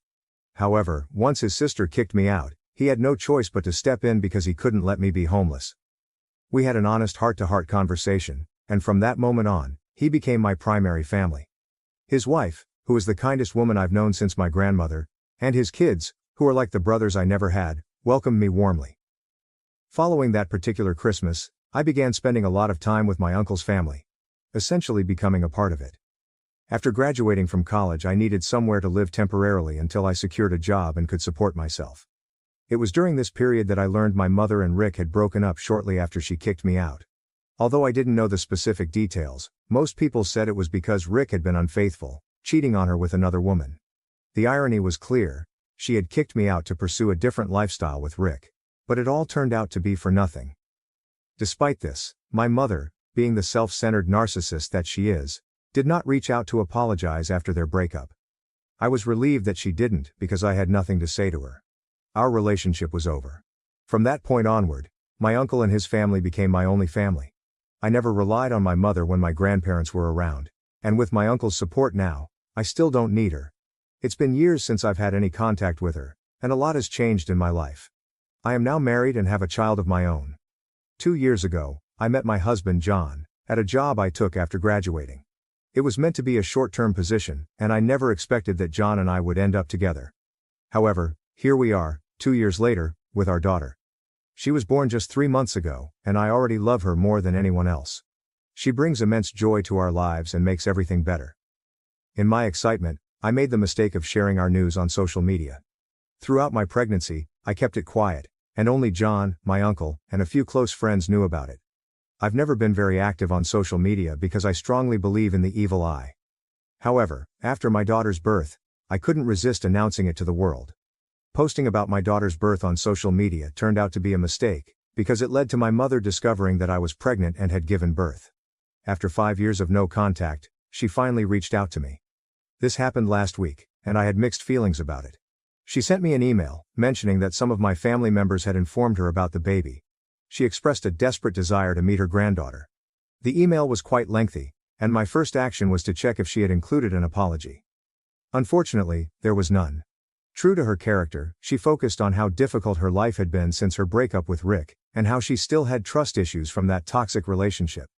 She elaborated on how lonely she had become, pointing out that all her former friends now had families of their own, or were occupied with hobbies and work, unlike her. She lamented that she was constantly lonely because she had no family to talk to since I left, and her friends were always too busy for her. Now, she wanted to mend our relationship and reconnect with me. She admitted to being tired of spending every day alone and acknowledged that she was getting older and couldn't handle the solitude anymore. She implored me to accept her back into the family. While the email was indeed sad, it did nothing to soften my resolve. I had decided a long time ago, essentially from the day she chose her boyfriend over me, that she was not going to be my mother. Sure, it was distressing to know that she was now sad and lonely, but I didn't feel obligated to make her feel like part of a family again. She had 25 years to make me feel like I was part of her family and genuinely her daughter. But she never did. She was always too engrossed in her own life, and now I am engrossed in mine. She never treated me like her daughter, so I don't feel compelled to treat her like my mother. It's as simple as that. The email was also infuriating. She never once thought it necessary to apologize for what she did. It was absurd that she wrote an entire page about her suffering without considering how difficult it must have been for me to grow up with a mother who didn't care about me. Yes, I was fortunate to have grandparents who loved me and an uncle who looked out for me, but that doesn't replace a mother's love. For years as a child I wondered why I wasn't good enough for my mom and tried everything to win her over. It wasn't until middle school that I realized it wasn't my fault, it was hers. But those years are gone, and I will never stop wondering why she even had me if she wasn't interested in being a mother. There was no apology for any of that, and I might have been able to overlook it, but she didn't even consider it necessary to apologize for kicking me out of her house 5 years ago.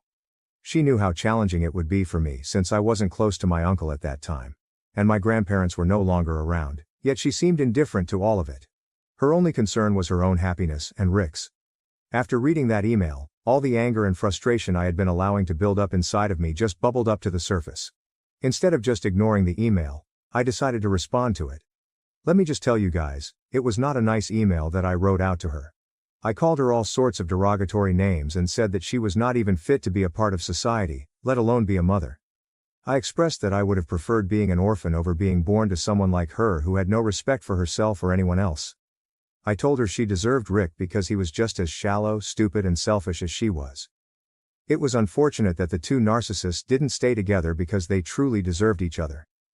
I made it clear that I would never allow her to meet my family because, despite our blood relation, I wanted nothing to do with her and intended to keep it that way.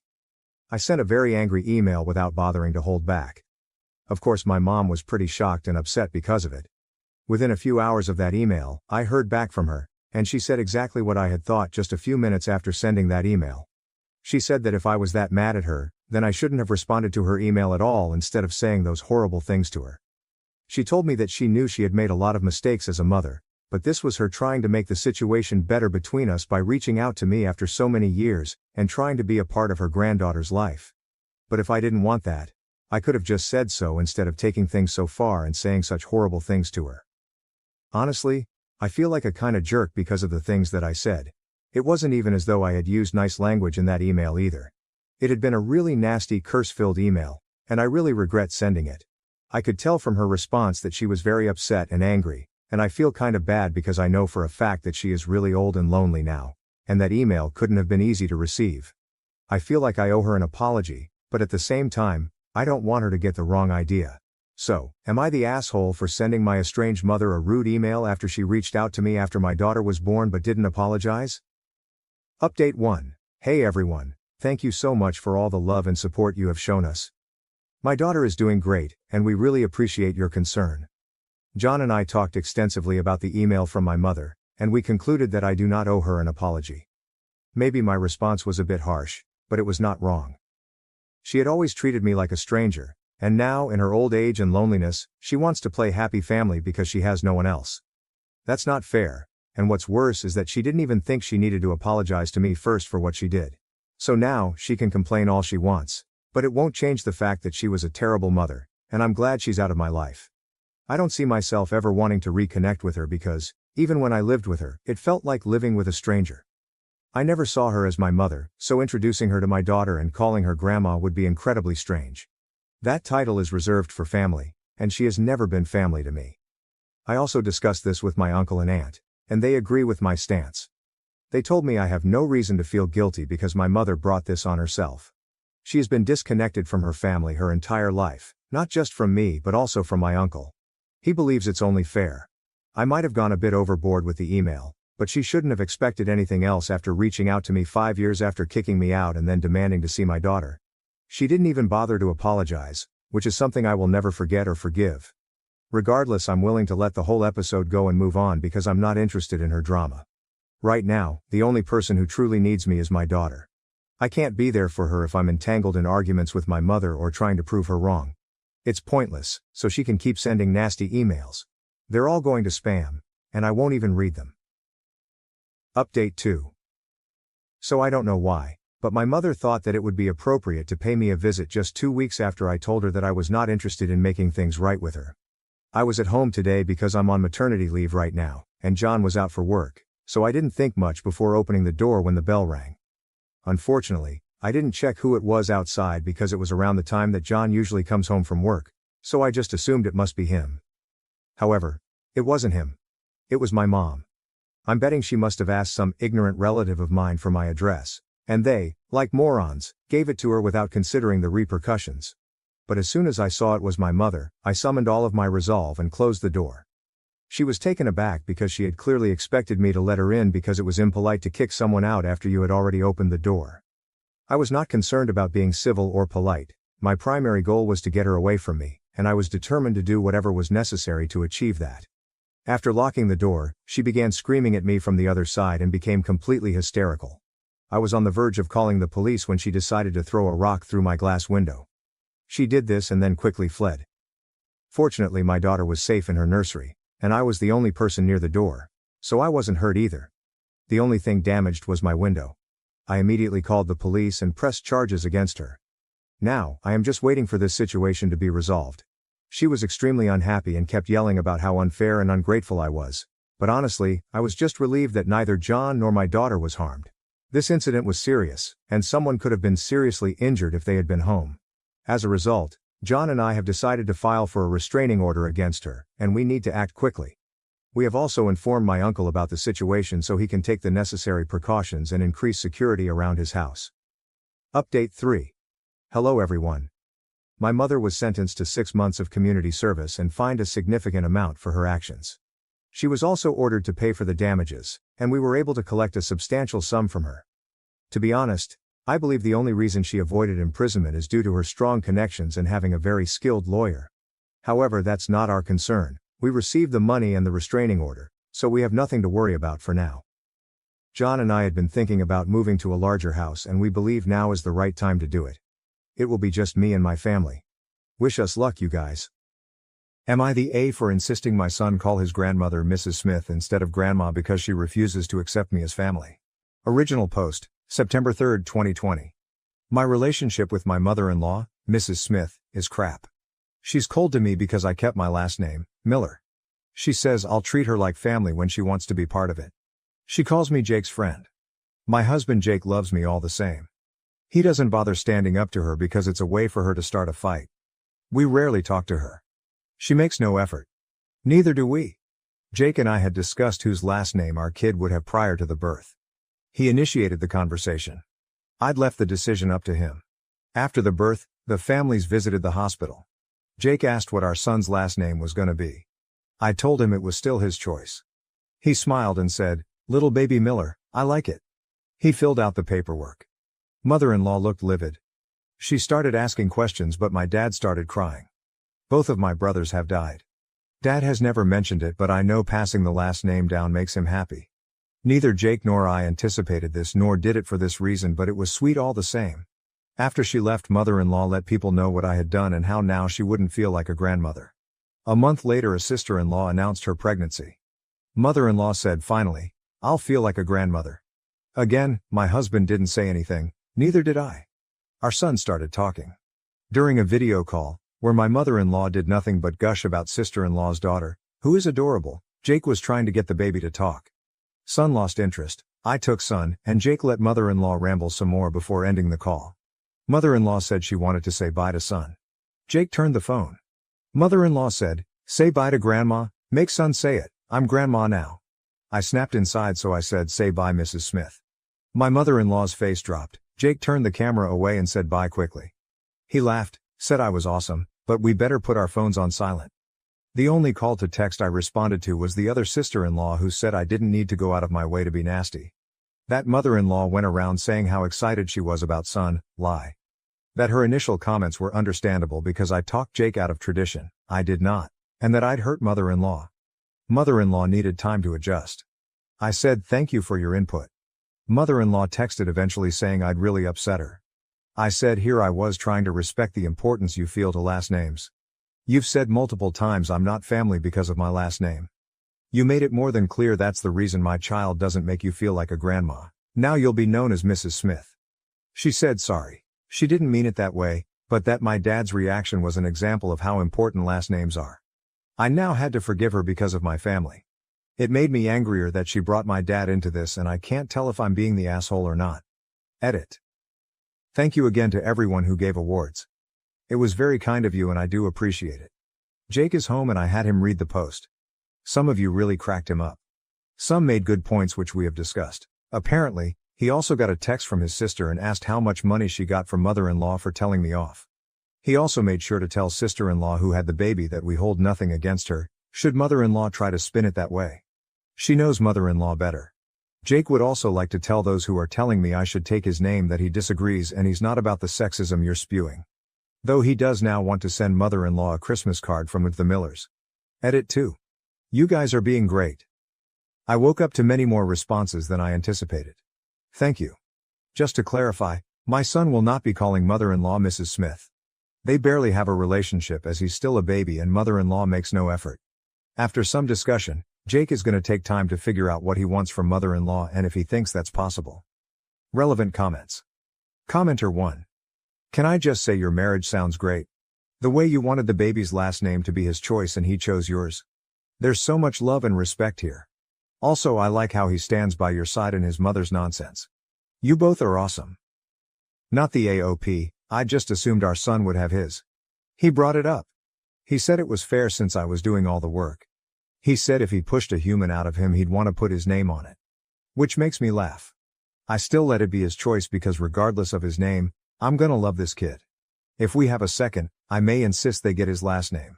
Seems fair. I am a very lucky woman, but it should be noted he wears his gross shoes through the house, so not perfect. But he says I sleep like an MMA fighter so I suppose we're even. OP responds to a comment that answers many points. Here. I don't see a reason why you were angry when she told you about your father's reaction. Seems a pretty valid point, The importance that the last name has for your father and her. This observation doesn't excuse her actions but still a good point. I mean, for what you have said seems like your dad would have made some nasty comments, but his crying shows how important it is for some people. Mother-in-law divorced the man whose last name she took. It wasn't even her original name. And she has another son who is going to have kids. My husband wasn't her only option. And my father lost 2 sons.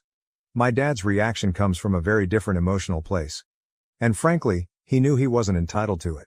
He simply appreciates it. Even father-in-law didn't care. And again, this decision was made by my husband, with my full support. Why isn't she mad at him? I'm not sure if this is how you should say it, taste of her own medicine. It was a good move to show her how unrespectful she was doing the same, and calling her by her last name was a good move indeed. But now that she is taking accountability, I think that's the word, it would be a jerk move to keep calling her in that way. Maybe you can use this to put boundaries to her actions, so it would be smart to get an agreement instead of keeping the last name war. I'm not gonna keep calling her that. I'm currently discussing with my husband what we should do. Verdict, not the asshole. Update October 23, 2020. Jake and I appreciated all the support. Though Jake wants the direct messengers to know that he's okay with me taking his balls because he loses everything anyway. This brought him a good chuckle before the serious talk. We both also want to be very clear that taking his name was never on the table, nor does he care. I also want to say I know how great Jake is. Though since the post he's been demanding, I thank the world's best husband anytime he does something for me. His humor is my favorite part of him. Because it's his mom, I let him decide how to handle it. We both agreed that our son would obviously know mother-in-law as his grandma, but he wouldn't have a relationship with her unless she addressed the blatant favoritism. That conversation did not go well. She denied having favorites, lied about pretty much everything, then told me the compromise she was willing to make was that if she had to accept me for who I am, being that I kept that name, I'd have to accept her for who she is. I didn't respond before Jake ripped into her about how she didn't get to make demands. That she was critical of me, assumed things that he already told her weren't true. That this conversation was happening because we didn't accept who she was. He said if he ever heard her make another comment about the Miller last name, he'd take it. She started crying about losing her family and he hung up. One sister-in-law, who is mother-in-law's favorite child, sent me a nasty message including the line, "I wonder if your dead brother would be happy if you used him to break mother-in-law's heart." I sent the screenshot to mother-in-law and said, "Call off your dog or I'll take her to the pound." I have sent a screenshot of that to anyone who has tried to question me. If they tried to defend mother-in-law or sister-in-law, I blocked them. Word got around quickly about this and now sister-in-law is all but cut out of father-in-law's side of the family. Even father-in-law has come down on her hard. Sister-in-law is desperately trying to apologize and fix this. She even allowed Jake to read everything mother-in-law sent to her about my last name. I tried to read some of it but stopped. I don't want to be angry. I'm taking time to decide how to handle this. I am happy to be done with mother-in-law. She never really bothered me. It does take a lot to get to me. But I don't want her behavior and attitudes being normalized with my son. I wasn't prepared for motherhood to have such a strong effect. Jake did admit he gave son my last name for my dad. Years ago my dad asked if Jake was gonna propose to me. Jake said if my dad wanted to know he would give him a heads up but he wouldn't ask for his blessing or permission. In many more words, Dad said he never had any expectations of that. He didn't worry about gender roles, though he was glad he would gain a son again. Jake didn't feel obligated. He just wanted to do that for my dad. Sincerely, thank you all. Edit. Hey everyone, I did not expect to wake up to the amount of messages I did. I appreciate them all. Jake takes both the compliments and the insults. As do I. I also want to clear up some questions. Yes, this is real but I'm not going to prove that. Mother-in-law took father-in-law's name. They are divorced. They have 2 daughters and 2 sons. Brother-in-law intends to have children and will pass on the Smith name. Sister-in-law has a daughter who has sister-in-law's husband's name. Sister-in-law also took his name. The youngest sister-in-law is the one who sent the text. I'm not going to apologize for how I spoke to mother-in-law after she encouraged her daughter to use my brother like that. There's text proof that mother-in-law did this. Sister-in-law showed Jake. I have no intentions on seeking therapy or a relationship with either of them and that's the most that can be asked of me in this upset state. If when we have a second child, I always intended for them to get Jake's last name. Jake knows and is cool with it. Jake is willing to be called by my last name but I doubt he'll actually change it. Neither of us is willing to do paperwork out of spite either. Yes, I still cry remembering my dad crying about this. I always assumed Jake did this for this reason. He really is a great man. Relevant comments. Commenter 2. You've got yourself a great husband. Not a lot of people could stand their ground like he did. Good luck to both of you and your little son OP, he's always been able to stand up for himself. I won't say it didn't get to him, especially what his sister did, but he just runs it out. He may also make himself a world's best husband t-shirt if he sees more compliments. But he does deserve it. And thank you. Commenter 3. Would he consider changing his name to Miller, or would that just pour more gasoline on the fire? OP. Yes, he would, but he tries not to let anger make his decisions. I also don't think he would because of the paperwork required, and he does everything he can to avoid it. Including bribing me to do it. Commenter 4. That line? Call your dog off or I'll take her to the pound so bloody good. OP. I didn't mean it violently either. Just keep your yapping dog in your yard or I'll make it someone else's problem. Sister-in-law is still yapping, just more whiny now. I don't think she realized her family would draw a line in the sand. The majority aren't necessarily taking our side, but it's clear they're staying out of it because defending her isn't really an option. Commenter 5. I'm glad OP and her husband feel at peace, but Jesus fucking Christ, they need to go NC with the mother-in-law before she can damage their child with her favoritism of the other grandchild and her general unhinged pettiness. Commenter 6. 100% unless mother-in-law's behavior takes a complete 180, OP's kid will notice the favoritism and it will hurt. I can say from experience, my dad's sister was the favorite child and by extension, her kid ended up being the favorite grandchild, and my nana wasn't shy about it. My other grandmother actually took her aside at one point and told her that I wasn't stupid and eventually I'd be old enough to notice the blatant favoritism and choose how I wanted to deal with it. Sure enough, I got to age 16 and sent my nana my prom photos on Messenger. She ignored them completely, not even a "you looked great" message, while at the same time posting my cousin's prom photos all over Facebook talking about how beautiful she was. I blocked her and I haven't bothered speaking to her in the 8 years since.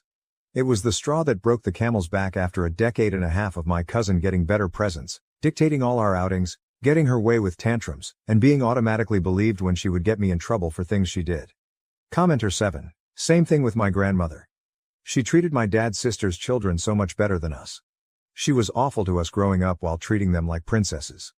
It's funny now how much she has changed her ways now that we are all grown and she finally realized that my cousins are shit. It's a bit too late now. She needed to treat us better as children, not pretend all is well now that we are all in our late 40s and 50s. Am I the A for revoking my brother's +1 to exclude his problematic friend and inviting his girlfriend instead, causing a family dispute? Original post, June 11, 2024.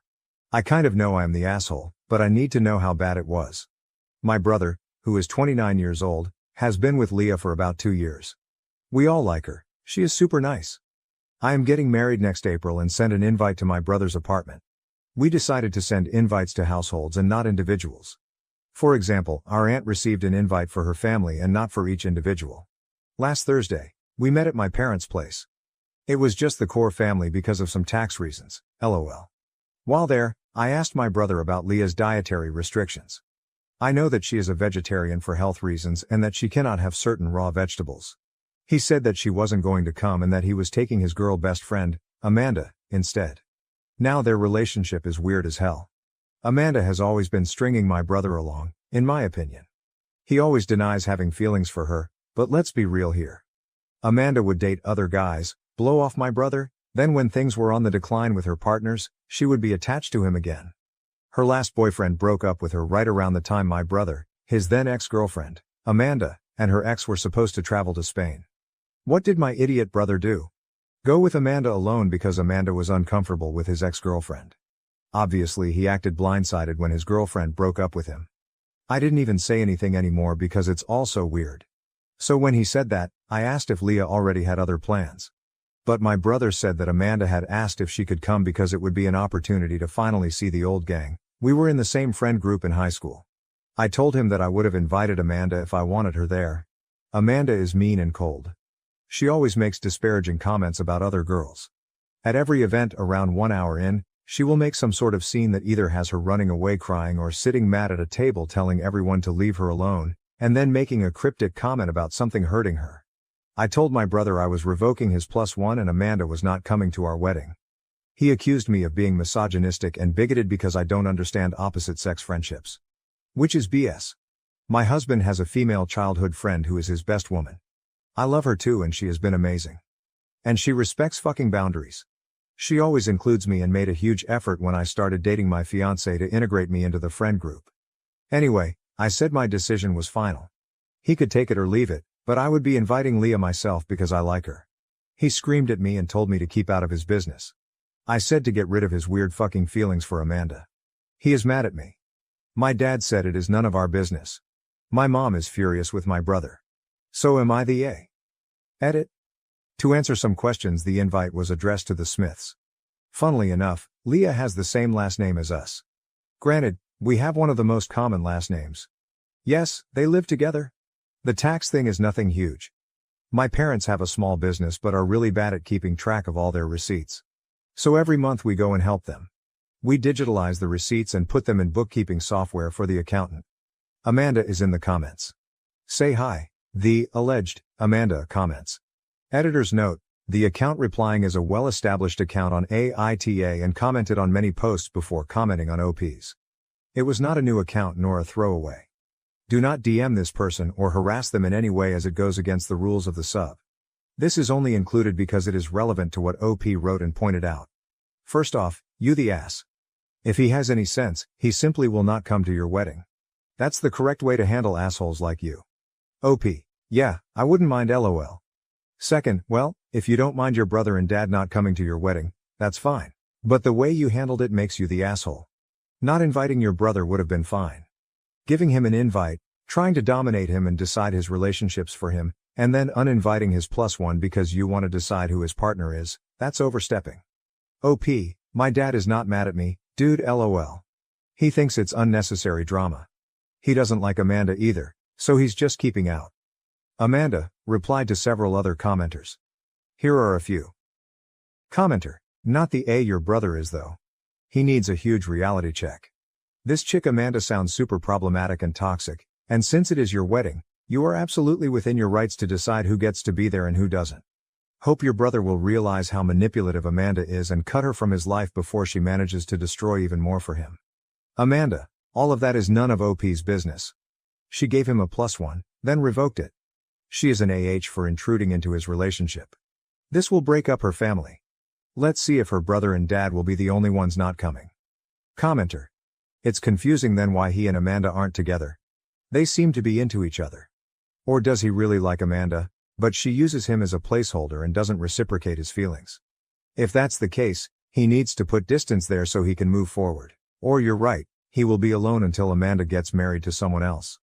Amanda. What do you expect? He has an asshole sister. Relevant comments. First, you can invite Leah yourself, but by the sounds of your brother's behavior, who knows if they will even still be together by then. Even if they are, I wouldn't count on her sticking around if he keeps prioritizing Amanda over her. OP, I like Leah, genuinely as a friend, and would like her there. I should have honestly just invited her officially too. I should have foreseen David would do this. Next, how does Leah feel about Amanda? OP. Well, she feels hyper insecure about Amanda. Finally, she should, because this behavior is a pretty obvious sign that should Amanda give him a chance, he will cheat on Leah in a second, and has probably done so with his exes. OP. Agree 100%. If Amanda wrote to him right now that she wants him, he would drive pantless to her place. On OP's brother. I gave up talking to him years ago. I always feel sorry for the amazing girls he brings home though. I still talk to his ex. She helped me with my career, LOL. He is going to end up alone. Commenter, but just to be safe, tell Leah she is invited even if she isn't with your brother anymore at the time of the wedding because, let's be real here, she can do a lot better and it's just a matter of time before she realizes that and dumps him. Let Leah have a +1 so she can enjoy herself. That would make her feel truly welcome. Your brother is a major asshole, and I don't blame you at all for not wanting his side piece at your wedding. I also wouldn't blame you if you didn't want him at your wedding. OP, she can do so much better. On paper, my brother is pretty great. Amazing job, financial stability, he volunteers at animal shelters, and cares about his appearance. And when he is not drooling for Amanda, he is generally really nice and loving. But bro, why aren't he and Amanda together? It's so weird, man. IDK, she is jealous when anyone spends time with him. I once told him to ask her to have a one-sided open relationship where she gets to do what she wants, and he waits at home for her because he already does that lol. Commenter, did he even tell Leah she was invited? There might be a possibility that he's lying and the girlfriend didn't even know about the wedding. OP, she did not in fact know. Commenter, how did she learn about it? From you or from him, for damage control. OP, I called Leah in front of him, asking her about it. She had no idea. OP is voted not the A. Update post, June 25, 2024, 2 weeks later. I listen to 2 hot takes every day on my commute, so it was a huge surprise when you responded to my post.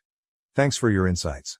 Regarding the invitation, I now realize I shouldn't have phrased it as inviting a single person. I thought inviting households would be cute and less pressure for guests. Lesson learned LOL. Here's an update I'd like to share with you. After the confrontation, I didn't hear from Leah or my brother for about 2 days. During that time, Amanda reached out to me upset about my Reddit post. She called me an asshole and insisted that Leah is not the only special woman in my brother's life. She argued neither Leah nor I have the right to be selfish with my brother's time, asserting she existed before Leah or any of his girlfriends and would outlast them all. She ended with a presumptuous statement that she would surely see me at my wedding. I was fuming. I chose not to engage with her other remarks but instead sent her a clear message. Hello Amanda, you are not invited to my wedding. If you want to see the old gang, please organize a coffee date when they're all in town. Should you appear at the wedding, you will be escorted out, peacefully by staff or with police involvement. Please refrain from contacting me or my husband. Amanda responded with more emails, mostly vague threats and name-calling, and turned to Instagram to indirectly target me. She tagged me in posts, making my username small so people wouldn't notice me tagged but would see it in my notifications. She also used an Ask Me Anything sticker on her Instagram story, where I'm pretty sure she asked herself leading questions. Highlights included questions like, what's the perfect outfit for a wedding? With a photo of herself in a dress captioned, this, but sadly I'll never get to use it, and what is your pet peeve? Followed by a rant about nosy people who think they have the right to control others. She flooded her story with sad quotes about no longer having a girl's girl. She tagged me in every single one. Of course, I screenshotted them all, LOL. Some friends reached out when Amanda started spreading a different story, claiming I originally invited her but later disinvited her because Leah hates her and pressured my brother to do the same. The cool part? Not one person believed her. Many of our old high school friends have cut ties with Amanda, and the few guys who still talk to her are more linked to my brother. They reached out to let me know Amanda was spreading rumors. The girls in the group blocked her after she vented to them, which led Amanda to start bombarding their phones. My brother panicked, thinking I'd started a campaign against her. Speaking of my brother, he called and texted me multiple times, furious that I excluded Amanda and even blamed me for any harm she might come to. He went as far as calling our mother, saying Amanda was depressed and threatening never to forgive me if something happened to her. My mom advised him to call for a welfare check if he was genuinely concerned because he, as an individual with no training, wouldn't be equipped to handle such situations. The biggest development is that my brother got kicked out of his shared apartment. Leah called me to say their relationship might not continue and that she might not feel comfortable coming to the wedding. I understood her decision and offered an open ear. We met for coffee and she recounted their ugly fight. Without going into all the details, Leah didn't hold back. She made my brother read every single text out loud between him and Amanda and sent a copy to one of her male friends, who replied, Leah, what the F, this is not okay. She used this as evidence that their interactions were, at best, inappropriate and, realistically, an emotional affair. When my brother begged her to stay, she asked him why, knowing he would always choose Amanda. He swore he wouldn't, but his immediate response to a hysterical call from Amanda about me bullying her proved otherwise. Leah left while he comforted Amanda in another room. Later, she texted him that he needed to move out while she was away. It's her apartment, and she didn't want to see him until certain conditions were met, cutting Amanda out completely and seeking therapy to address his unhealthy patterns. The fight spanned 2 intense days. Leah found solace in your podcast and the comments here. She described it as surreal but helpful. She sends her greetings and wants people in similar situations to know a few things. Don't fear being alone because being with someone who's not good for you will make you feel lonelier than being single. Never enter a relationship with a I can fix him mentality as it usually ends in heartbreak. Prioritize yourself, and while trying to work things out is noble, don't depend on it as the solution. That's pretty much it. It sounds convoluted, like a soap opera, but my day-to-day life has surprisingly been calm. I think my brother really needs to mature and either commit to Amanda or realize he's being strung along. And to Amanda, please grow up and leave me alone. Relevant comment. Commenter, well, is your dad still coming to your wedding? I'm so glad Leah dumped your brother. OP, yes, of course. Also, they are on a break. Please insert Ross Geller meme here. Commenter, hey OP, your comment about your brother and Amanda taking a trip to Spain and uninviting his girlfriend because Amanda was uncomfortable with the girlfriend. I just read a post about exactly that situation. Was that your brother? I would post the link here, but it won't let me. OP, no, it's not him. The mods on Too Hot Takes leave a note on the post. Mod note, can confirm that someone was reporting this post and a bunch of comments for nonsense reasons when it first got traction. So, a not so happy hi Amanda, from our moderation team. New update post 1, July 8, 2024, 2 weeks later. We got a call last night. My brother has been in a car crash abroad. My father and I are on the way there. Getting plane tickets was almost impossible, so we have been driving since 5 a.m. He was on a holiday with Amanda to clear their minds. Amanda didn't even call us. I don't know if she is still with my brother or if she is also hurt. My brother's phone was shattered, so he can't update us. The nurse, bless her soul, has been updating us. He can't even talk to us. I think I'm just writing because I don't know what else to do. My dad doesn't want to talk. I don't know if he is mad or worried or both. I have never seen this expression on his face. My brother is an idiot who has hurt a bunch of people because he is selfish. But I still don't want him to die. He is my brother. Thank God he is alive. Amanda is not here. New update post 2, July 10, 2024, 2 days later. Title, what is going on? This has been an absolutely terrible week. My brother is alive but not doing well. We're stressed out of our minds because of the insurance situation. He and Amanda went to a country that's not part of the European Union, and of course, he didn't book any travel insurance. So we have to pay up front and hope his insurance will refund us. But we all know how that goes. If they owe you money, you might see it in 8 to 18 business months. My mom and Leah are trying to figure that out too. Amanda came to the hospital yesterday. She hadn't left, she just had to go to the police because of the car crash. The reason my brother is in the hospital is not because of the crash, but because of sepsis, a UTI turned kidney infection turned sepsis. They decided to go on vacation to blow off steam. Around 4 days in, my brother started feeling warm and sick. Amanda said she offered to drive him to an ER, but he declined. I'm not sure if she's telling the truth, but this is the first time I've seen her being genuine. They went out drinking, and when they came home, he took something for the pain. Amanda couldn't tell me exactly what it was, but she said it worried her because you're not supposed to mix medication with alcohol. They started arguing, and then my brother passed out. I don't know why she didn't call an ambulance, she couldn't explain it to me either. But when my brother came, she loaded him into the car. Amanda said she panicked, and when they were arriving at the hospital, she crashed into a barrier. That's when my brother's phone, which he was holding, flew out of the window. Amanda decided to run into the clinic to get someone and stay with the car until the police came. After that, they didn't let her in because she's not family. Instead of calling us immediately, she went back to their Airbnb and told me that she just needed a moment to process everything. She had to go to the police, pay for the damage, and then went to see my brother. But here's where it gets frustrating. Amanda decided that she needed to clear her head and left my brother in the hospital alone for a day. She checked into a nearby hotel to rest. She didn't tell any of us where she was until she showed up at the hospital yesterday, looking somewhat relaxed and acting as if everything was under control. When we confronted her about leaving my brother alone, she said, "I just needed some time to get myself together. It's been overwhelming."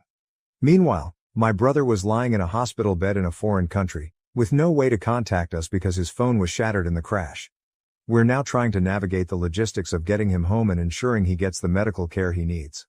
Amanda, on the other hand, seems more concerned about how this whole situation is affecting her peace of mind. She even posted a photo from her hotel room, with a caption like, "Taking a much-needed break." It has been a nightmare, and Amanda's behavior, while not super malicious, has added to the stress. We're doing everything we can to support my brother. My brother, on the other hand, is struggling physically and emotionally. He's worried about the mounting medical bills, his recovery and the strain this situation has put on our family. On top of that, he's afraid that Amanda is losing interest in him, which only adds to his anxiety. That's why we're playing nice with Amanda, to avoid adding any more stress for my brother. We're focusing on getting him the best care possible and bringing him home safely.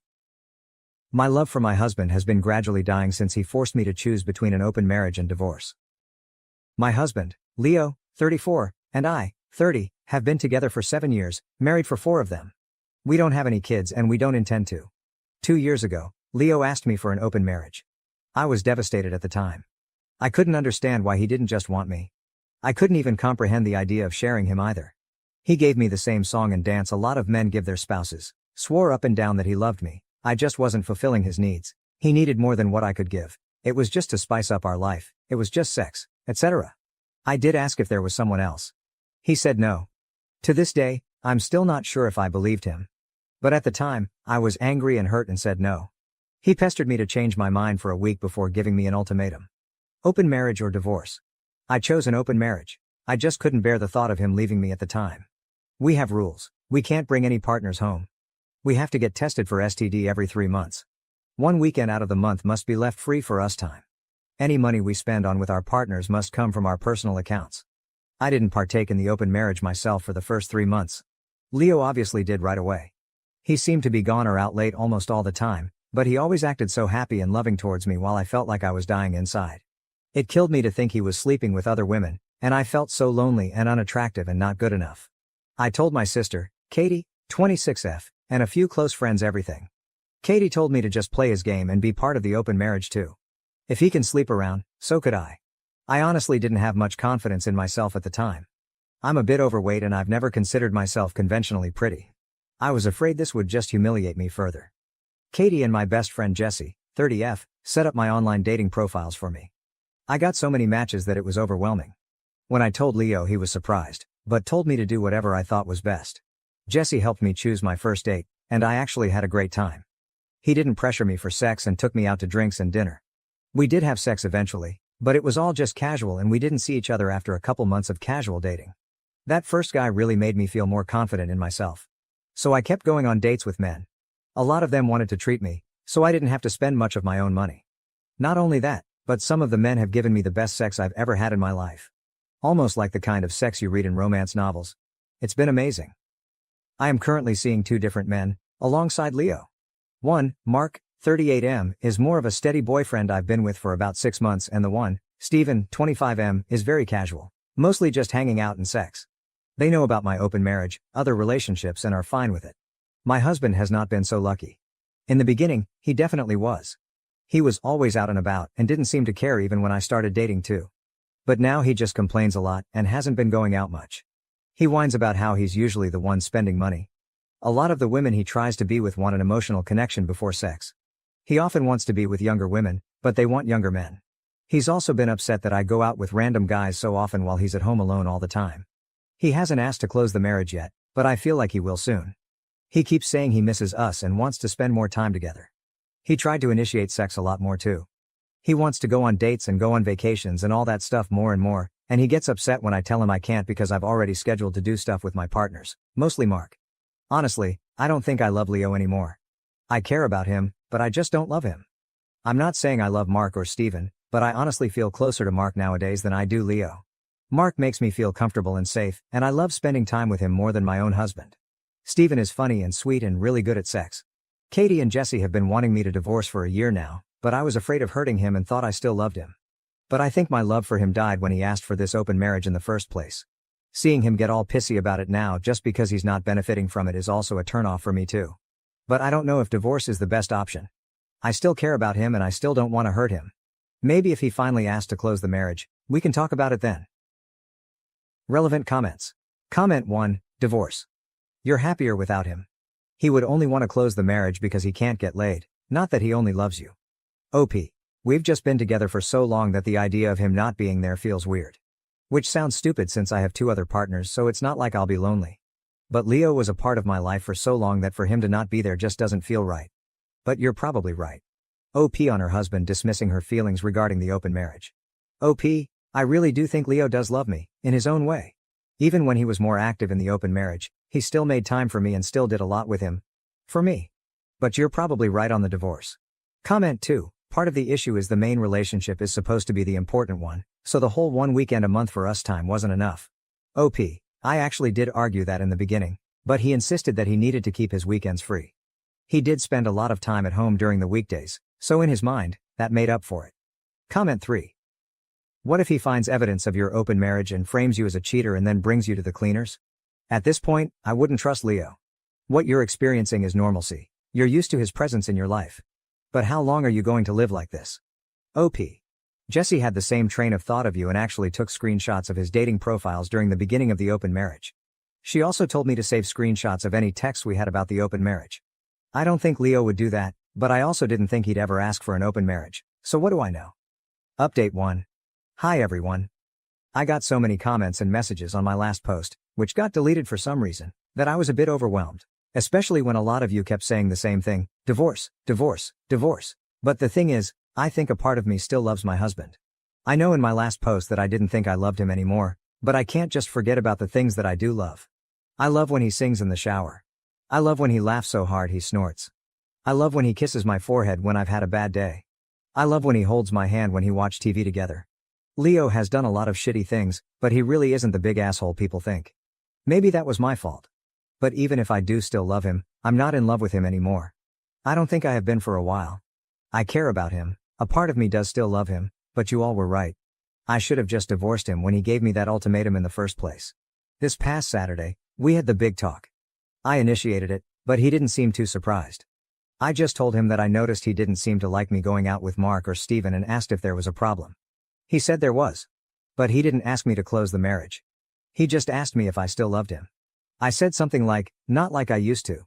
He broke down crying, which made me cry. I guess he had known for a while that I wasn't in love anymore, but he had hoped he could win me back if he funneled all of his energy into me. I was honest and told him that during those first 3 months of our open marriage, I think my love for him died and I just couldn't get it back. I did tell him that I still cared about him and that I did love him, but it's not the same as it was. He asked if I loved Mark or Steven, and I said no. I like being with them and I care about them a lot, but I can't say I'm in love with either of them. I also finally asked him why he wanted the open marriage in the first place. A lot of you in the comments said he already had someone lined up and you were right. He had someone at work he was interested in and she wanted him too. The open marriage was just to get permission. He honestly never expected me to also get my own partners because of how unconfident I was, but he didn't want to stop me either because he thought nothing would come of it. He didn't really like me seeing other men, but he knew it wouldn't have been fair to tell me no when I gave him permission first. I guess Mark and Steven made him insecure because I was spending so much time with them on a regular basis. The open marriage was just sex on the side for him. He only did hookups and they never lasted long. He genuinely always just loved me. But he thought I was falling in love with my partners and he was losing me and wanted to win me back. We cried a lot and talked a lot. We've decided to get a divorce. Since the house is in his name, I'm going to move out and live with Katie for a while. He told me I didn't have to and I could stay until the divorce was finalized, but I just can't. It's too hard to even look at him sometimes. I don't know how I feel, to be honest. I thought I would be relieved or sad, but I'm just tired. I wish I could have been like you all wanted me to be, clapping back or being sarcastic and snarky or rubbing it in his face, but I don't feel like I've won anything. I just feel lost. Relevant comments. Comment 1. I'm wondering if maybe the other woman ended it so now he was back to what he was comfortable with, his wife. He went and had his fun and when that died out, he was not left with a wife waiting for him at home. OP, he and his coworker were only sleeping together for maybe a month. She fulfilled his kinks that I never liked indulging in. That's why he was with most of his partners, because I wasn't interested in his kinks. Comment 2, he stepped out of this marriage first and tried to have his cake and eat it too. The thing with open marriages is that you can never count on how emotions will change. Sex is a very intimate action and many people will develop emotional connections, those connections come at a price. He placed a bet and he lost. At least he's man enough to acknowledge it and own up to it. There is no easy answer. OP, I wish you healing OP. Thank you. Leo just thought the open marriage would be a way for him to get all of his kinks he couldn't do with me, because I wasn't into it. He knew how unconfident I was, which wasn't because of him. A lot of people seem to think that he eroded my self-esteem but he didn't. We can thank my mother for that, but that's a whole other can of worms, so he never expected me to partake in the open marriage either. Comment 3, so he never expected me to partake in the open marriage either. So basically while he asked for a mutually open marriage he expected it to be only his side open and then got hurt that reality didn't meet his expectations. OP, Leo admitted that he did only expect his side to be open. He was never going to stop me from opening my side, but like I said, he didn't think I would. TBH, I don't think I would have either if it wasn't for Jesse and Katie pushing me and making profiles for me.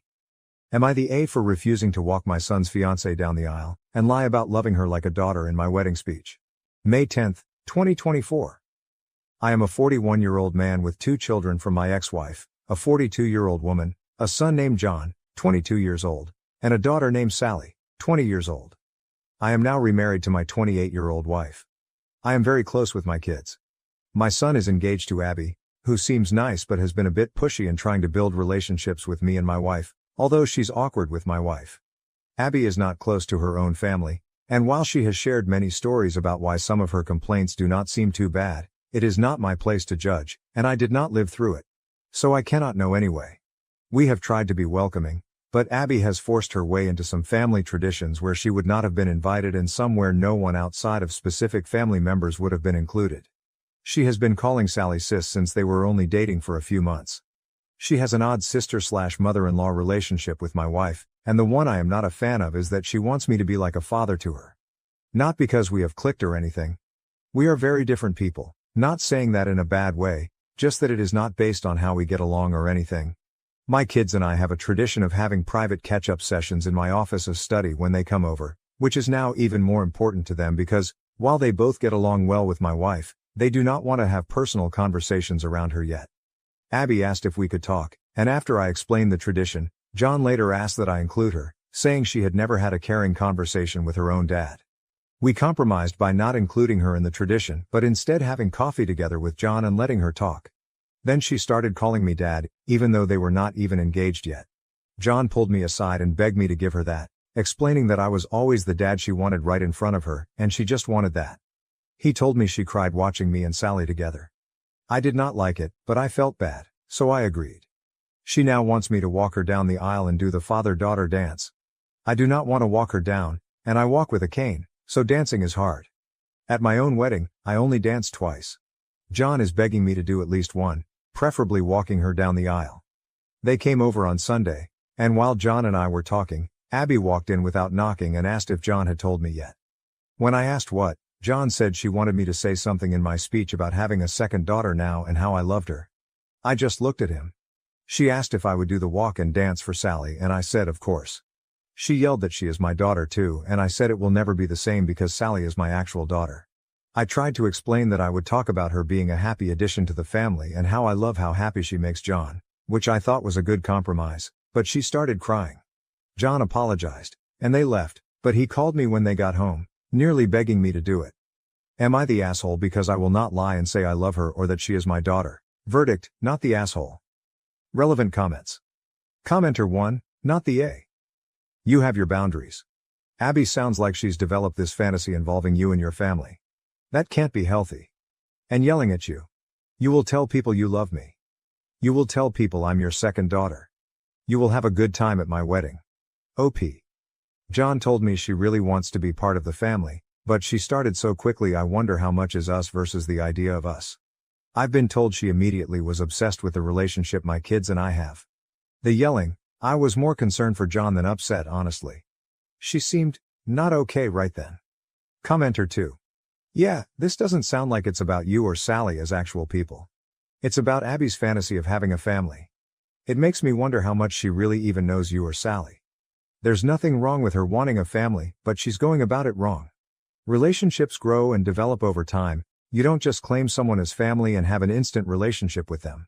She could definitely benefit from therapy. OP. She knows Sally a bit now. With me she learns surface level things and approaches me. But when I try to engage, she immediately acts like we're so close and switches subjects to something related to how much closer we should be. John says it's nerves but it doesn't seem like it. Commenter 3. Not the A. You have to keep correcting her.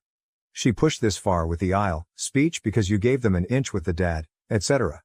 You need to put your foot down with your son and her. If this continues, someone in the family will get fed up and might explode on them and it won't be pretty. What if that confrontation comes at the wedding? This needs to be sorted now before the relationship and interactions continue. Otherwise, you might need to consider lowering the amount of contact you have with your son and his wife. OP, that's partly why I'm upset. I have tried compromising because I want to help my son, but at some point understanding has to go both ways. I understand she wants a family, and I know she's partly jealous because I like my daughter's girlfriend more, but we're in the same field and she lets it happen naturally. I feel like it's all give and no take. Update, June 26, 2024. I had planned on writing this sooner, but life got in the way in a couple of really good ways, but people were helpful and asked for updates, and I have a surprise-free day, so here it goes. On Mother's Day, my kids and their partners go to visit my ex-wife. So it turns out my ex-wife and Abby are a lot closer than I realized. She calls her mom, which is part of where this comes from. Also, apparently my ex has been egging it on. On Mother's Day they were talking about the wedding, and I guess whenever Abby referred to me it was as dad. My son apparently told her to let it go, which led to yelling. Abby about deserving to be my daughter, ex telling her that she's right, son telling her that I'm trying and she should be realistic about things, Sally telling her I only had one daughter.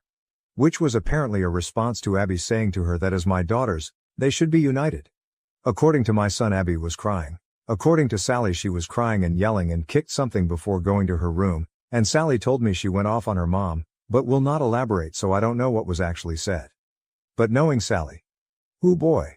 Around 2 a.m. I got a text from Sally's partner's phone saying Abby really is great, she hasn't been perfect but you should give her a chance and you will learn to love her. I saw it when I woke up. I tried to text her back but was blocked, so I called Sally but they were driving. They stopped by my place later that day because I am on the way and my daughter prefers my liquor and cooking, and they told me about the night before. At the end I asked to speak to her partner alone. I asked if I'd done something to upset her. She was confused and I told her I was blocked. She said I wasn't but checked her phone and I was, and I said it was after her message and she asked what message. I showed her, it was not on her phone anymore.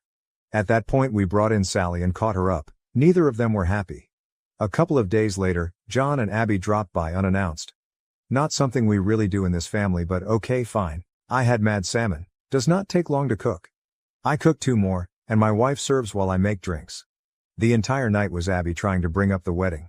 John trying to change the subject. Abby not allowing that. We talk logistics because I'm helping them get some good deals through some professional contacts I have, when finally she just says, so I was talking to mom, she said that you can walk me down the aisle and she'll do the dance, or you can dance and she'll walk, it's your call but you need to choose soon.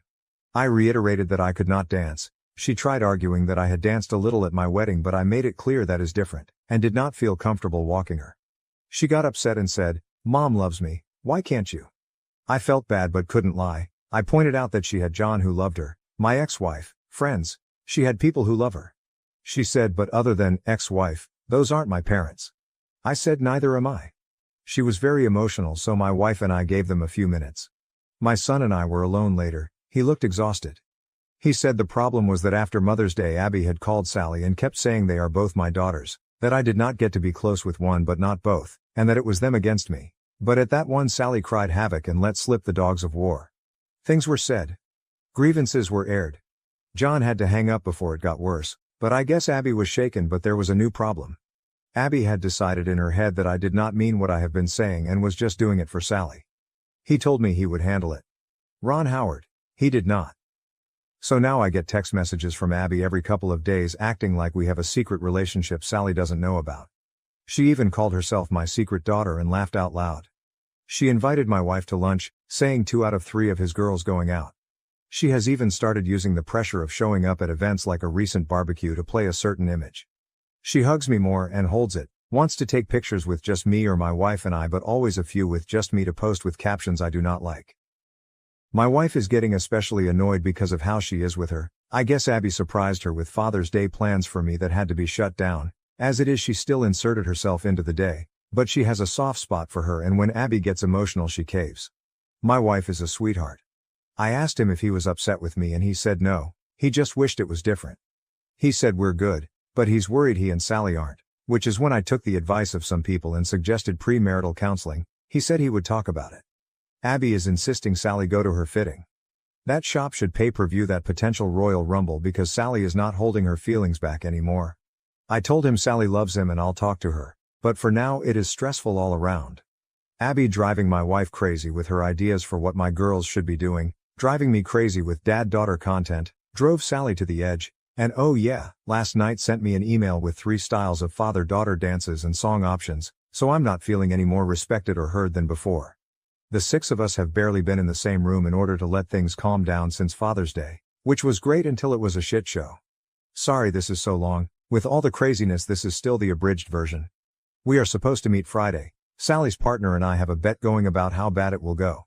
So onward and upward. I hope you fathers had a less dramatic day than I did, and by any chance does anyone know exactly how bad of a crime I need to commit to enter witness protection? Just curious. Relevant comments. Commenter 4. Not the A. But Abby needs serious mental health help. This is beyond a little needy to downright pathological. What's going to happen when she finally realizes she is not going to get her way? Someone's going to get hurt. Your daughter and her partner need to step back and not engage at all, and you and your wife should attempt to do the same. Tell your son you love him and will do your best to support him, but until Abby gets help you cannot allow her to be around you and your wife. I wouldn't be surprised if Abby has a history of this type of behavior with others in her past. OP, I do not know her enough to know about her history, but this does worry me. Especially since my wife and I recently got some good news that has me feeling especially protective of her. My wife has a hard time with the idea of cutting contact since they get together occasionally. I pointed out she needs to take care of herself, plus Abby has my ex-wife as a mother figure now, so she should be off the hook. Commenter 5. I can't believe your son is dumb enough to still want to marry this walking red flag. At this point you need to have a talk with your son, tell him that his fiancée is making you, your wife, and his sister extremely uncomfortable, and that you have serious concerns about her emotional stability because of her inability to accept boundaries and being told no. I would also tell him that, if she doesn't back off ASAP, you will make your boundaries physical and not attend events she's at or invite her to your events. Personally, I'd tell my son I won't attend the wedding because I can't support him marrying someone so toxic, but that my door is open to help him escape her once he's ready. I know not everyone could or would do that, but I would if it was one of my kids. And witness protection is for witnesses of big crimes, not really those who commit them. You'd be better off just faking your death and running LOLOP. The shame is we used to sort of like her, my daughter, my wife, and myself. Early on she was interesting. Diverse interests. She has traveled a lot for her age. She and I even have overlap in musical taste. The problem was when she decided she wanted this, her personality changed and she started getting pushy, changing subjects to what she wanted if they were subjects she liked. It was like everything was put on hold until we acquiesced, which we haven't, so it has not gone on. You make a good point about witness protection. Plus I have been meaning to take up location tracker free boating and scuba diving in sharky waters. Commenter 6, did you tell your son about the fake message from Sally's partner and the blocking? I don't know that you ever confirmed that Abby did it, but that is another level of crazy from just inserting herself into your life. OP, I do not think confirmation is possible, but her phone was where Abby would have been able to get it according to Sally. Sally asked to be the one to tell him, this is crazy, but with everything going on, job stuff, great news, family stuff, best news, wedding stuff, I try to watch my drinking. And the family exploding a bit on Father's Day, I honestly forgot to ask her what happened. I have to call her later. It's funny until you sit down and write everything out you don't realize how much there is, it just feels like one thing after another. Commenter 7, not the A. You mention in another comment your wife is pregnant, be prepared for Abby to go into overdrive, especially if it's another girl. Her level of obsession is very concerning. If you can't convince your wife to step back now, give it about 5-6 months when Abby has taken over the baby shower, picked out the nursery, posted the ultrasounds online, insists on being in the delivery room, and gives your wife a full belly grope every 3.8 minutes during visits. Revisit the conversation then.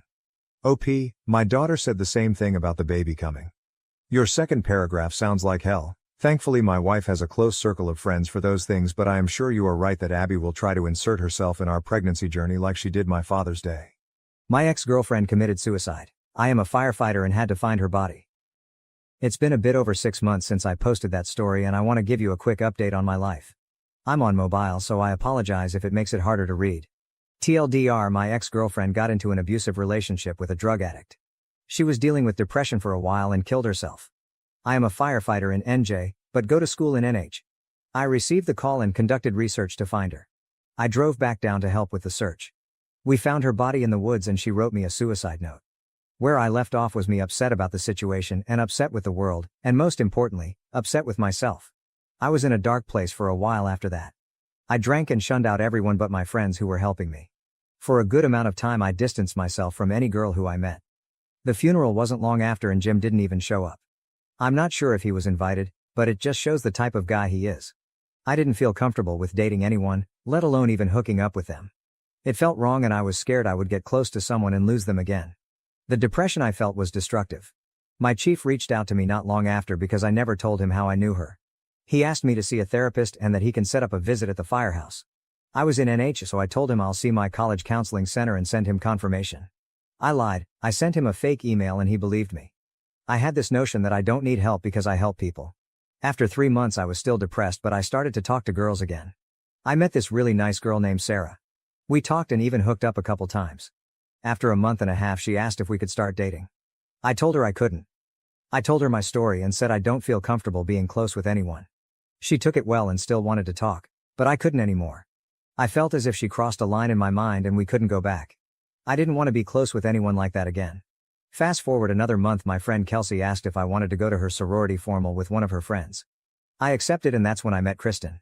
Kristen was perfect, she was really sweet and a great date. We ended up talking for a while and this time I decided it was time to be proactive. I opened up to her about what happened to me and I told her I want to take it very slow. She completely understood. Instead of scaring her off, she helped me more than anyone has ever had. She convinced me that avoiding therapy is a bad move, and that there is no shame in seeking counseling. So I made an appointment and went. The therapist told me about a suicide prevention org on campus that I should join and tell my story. I joined them and they had suicide prevention events where people tell their stories to help others. I did my first story and Kristen and a bunch of my friends went to support me.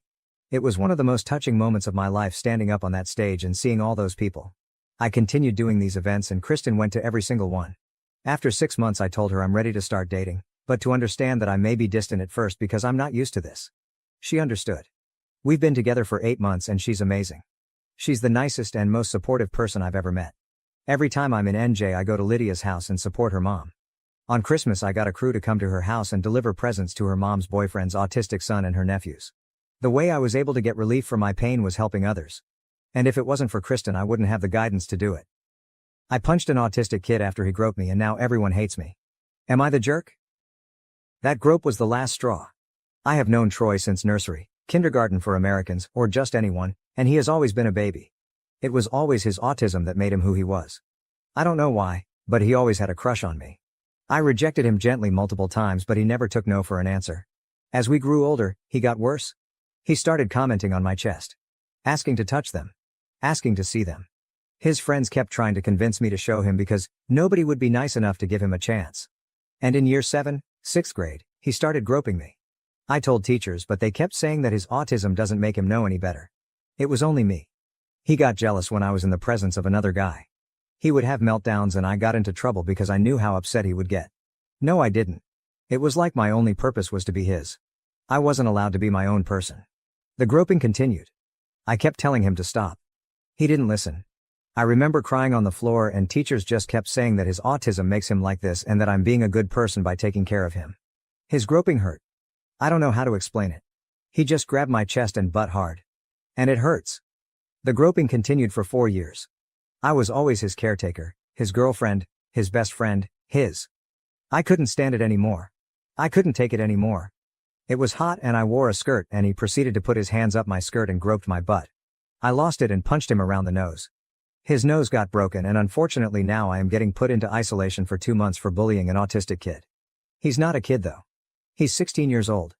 He acts normal around his friends. He treats everyone else with respect. He's not a kid. Now everyone hates me. I have been receiving death threats and people have been saying he should have done worse. Now all I want to do is curl up and die. Maybe I should have been nicer. Maybe I should have been more sympathetic. Maybe I should have just accepted it. I could have been his only chance. For the record, I don't despise autistic people. He is not a representative of them. He is just an awful person. Troy is just a horrible person. Thank you for letting me vent. Edit. Hi all. I didn't expect so much attention, so thank you for the validation. Giving my context. His parents are prominent people in our community. His dad is a third-generation Army something, IDK, and his mom is known for always holding all of the stuff for kids. Like the summer fairs, etc. She is also part of the school board and friends with the higher-ups if you will, which is why this happened at all. I wasn't technically his caretaker because I didn't have to feed him, clothe him, etc. I just had to be his friend. His dad is also friends with the police station, they go way back, so that's another reason why they didn't do much. Or just took a statement then wrote him off as mentally disabled. And the police here just suck ass here. Police officers have essayed many women before here. They just get let off unfortunately. Onto a semi-update. Firstly, my parents will look into lawyers, we just couldn't afford one, and I was always too scared to get one. I guess it was because I have been so neglected, that I just thought nobody would believe me. However, my other relatives said that they would chip in and pay for a good lawyer. Meanwhile, my parents took me out of the school and I will stay at my grandma's for a while to recover. My auntie is also going to pay for my therapy. So I will enjoy that much needed therapy. Thank you so much for the kind words. I hope you all miraculously wake up with more money in your bank's accounts than you expected. Edit 2. Hi all, I didn't expect this story to end up on TikTok so quickly. I would like to thank you all again for your words and thank you so much to those who have been reaching out to me. It means a lot. I would also like to point out that this is a throwaway account, and I want to stay anonymous. But thank you all so much again for the kind words and comments. I realize that I was never in the wrong. That I am a person. Thank you. I truly hope you all have the best days ever. You all are amazing. Relevant comments from OOP. Comment 1. Is the kid cognitively challenged? OP, nope, he has mild autism if that makes sense. He's actually quite good around people. Just not me. IG. Comment 2. I would get law enforcement involved. OP, we tried to. They just didn't care because he is mentally challenged. My parents genuinely tried to do something, but when everyone defends him, they believe the majority. I mean, when I usually say this story, people automatically think I hate autistic people. I don't. Because autistic people don't do this. Horrible people do. Autism isn't the label for assault, the label is sexual assaulter. Update. Firstly, I would like to thank you all so much for your kind words and messages. Thank you for your support and validation, your words meant so much to me. Also, I thought I would explain the whole I hope you all miraculously wake up with more money in your bank account comment. I heard someone in TikTok say this and thought it would be a nice thing to say, as some people did question it in my messages. But yeah, thank you all again. Before this update starts, I would like to say that this all occurred like 2 weeks ago now. I just reached my breaking point and needed to vent.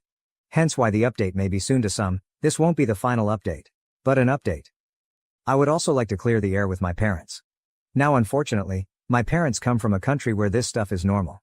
Not only that, but I am partially to blame as I didn't say anything. Eventually I did tell them and they tried their best to help me. But they didn't know how. Though I do acknowledge their efforts, I am still going to be taking time to heal from them as well. My entire family also had a go at them and expressed their disappointment. The best thing for now is for me to spend some time apart from them. So to begin, I left the school. After my parents had heard that I got into trouble seriously because of Troy again, they basically thought it was time to pull me out. I am due to start my new school in 2 weeks. I have also been trying to settle at my grandma's house as I just needed a fresh start with fresh people. To be honest, I have never felt so free. I have had to deal with that torment for years and years. So now I can enjoy the pleasure of walking home and not seeing him or bumping into him. So I feel great. On to the serious stuff. As I had mentioned, my family basically decided to pay for a lawyer, and we are now hoping to have a lawsuit against basically everyone involved. My grandma also had a go, to put nicely, with the school's board for basically allowing nepotism to harass other girls. She called all of the teachers a disgrace for endangering not only me but other people, and saying how none of the teachers who allowed this deserved to even step foot into a school. This experience has also not been all sunshines and daisies. After the suit was claimed or made, IDK, my parents got letters and messages basically asking for the case to be dropped. My parents obviously said no. But it still didn't stop the harassment. I eventually got harassed too. All of the people giving me death threats decided to go into graphic detail on what Troy wanted to do to me. Spoiler, it wasn't great. And Troy's parents showed up on my doorstep demanding to see me and talk to me, and how Troy is ready to apologize. Thankfully by then my uncle and I had been on the way to my grandma's house. However, my parents obviously didn't let them in regardless, and said that if they wanted to communicate it had to be through a lawyer. The harassment didn't stop. And eventually Troy sent me a message on a burner account detailing all of the things he was going to do if got the opportunity to, and that I should be grateful that I managed to walk away with just a groping. Troy also kept spewing on about how I'm nothing but a whore or slut, etc. And I should be grateful that someone so popular even looked my way.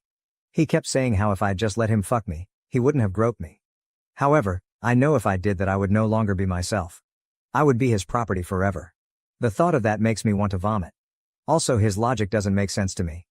Anyway, I just got receipts and blocked him. I also asked my parents to help me change my number. And I did. My grandma, being the person she is, decided that wasn't good enough and got me a whole new phone.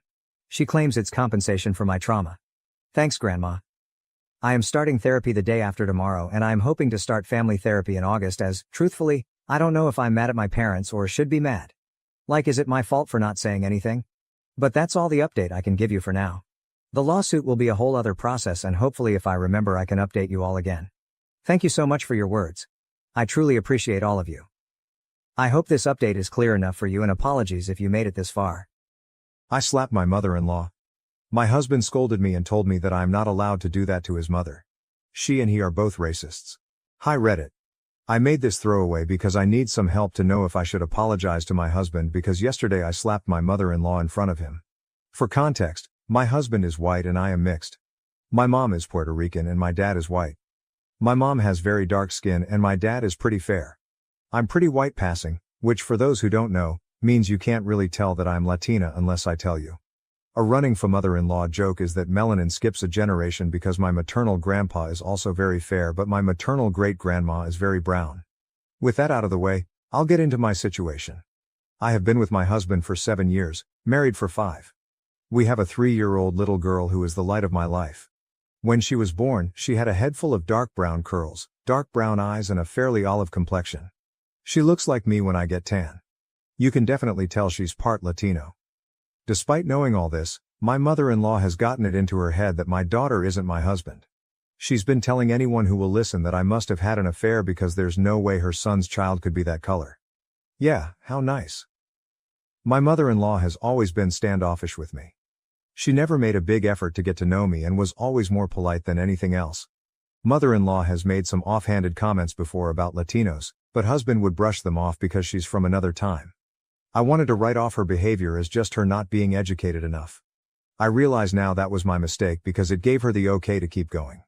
When my husband and I heard from my sister-in-law that mother-in-law was saying this, we invited her over to talk about this. I was really hoping we'd be able to fix this. However, what happened was my mother-in-law going on a rant for like 15 minutes. It consisted of her outing herself as a racist. Saying she knew girls like me couldn't control themselves, that she knew from the start what would happen. The nerve I had to pass my daughter off as her also some very colorful slurs.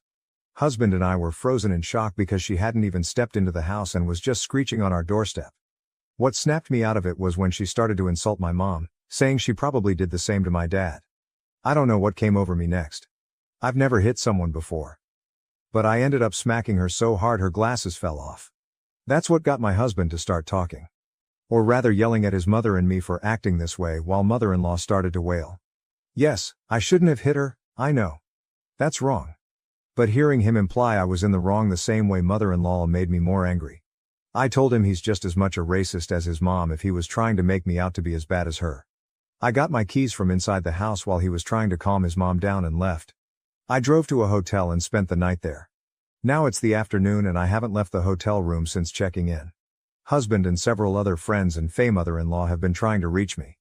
I only replied to my sister-in-law to tell her I'm safe at a hotel and asked her to not tell my husband what hotel I'm at. Guilt is starting to sink in and I'm questioning everything. Like, did I allow my mother-in-law to do this? Did I showcase behavior that made her think I was cheating? Does my husband think I cheated and that's why mother-in-law has this in her head? And of course, should I be apologizing to my husband for hitting my mother-in-law? I know violence is wrong and I hate making excuses, but I just couldn't handle someone talking about my mother-in-law that way. So Redditors, should I be apologizing to my husband? How do we get through this? Any and all advice is appreciated. Edit, no. My daughter was not at the house. We sent her to have a weekend sleepover with my sister's mother-in-law. I'll be picking her up tomorrow afternoon. Edit 2, I have posted an update you can find on my page. Relevant comments. Constant Pen 4742. I would be scared to raise my daughter with that mother-in-law. I would do paternity just to shut down any ideas with the husband but your marriage just took a hit and if he doesn't step up, it would be difficult to move on. OP answer, this is what I'm most afraid of. She's a kind of matriarch, so if we were to go NC, it would be with the rest of the Faye mother-in-law too. However, I don't want my daughter in the range of an environment where she can be subjected to passing and direct comments. I don't want her to grow up thinking she's less because of her heritage. Update 1, thank you to everyone who gave very insightful advice. I spent quite a bit reflecting and was able to get an emergency meeting with my therapist this morning. I only have my sister here as my parents moved back to Puerto Rico to be with my grandparents 5 years ago. Some questions I want to answer real quick. How old are we? My husband is 28 and I just celebrated my 30th birthday. We met when he was 21 and I was 23. Where was my daughter? I sent her to my sister's on Friday for a weekend sleepover with my sister's mother-in-law. I picked her up Monday afternoon and we had a little mommy-daughter time going to her favorite place, Costco. Yes, my 3-year-old loves Costco. We got home around 7 after we had dinner. My husband was waiting and I told him we'd talk after kiddo went to bed. When she was for certain asleep, we sat and had a long conversation not just about the fight and his mother, but also race and culture. I saw how my Faye mother-in-law was treated based on skin color, and while my husband understands racism, he admitted to never really grasping the complexities, especially colorism. A lot of you jumped to me taking my daughter and leaving or telling me he'd leave me. Sorry to disappoint, but no, we're not getting a divorce or anything of the sort.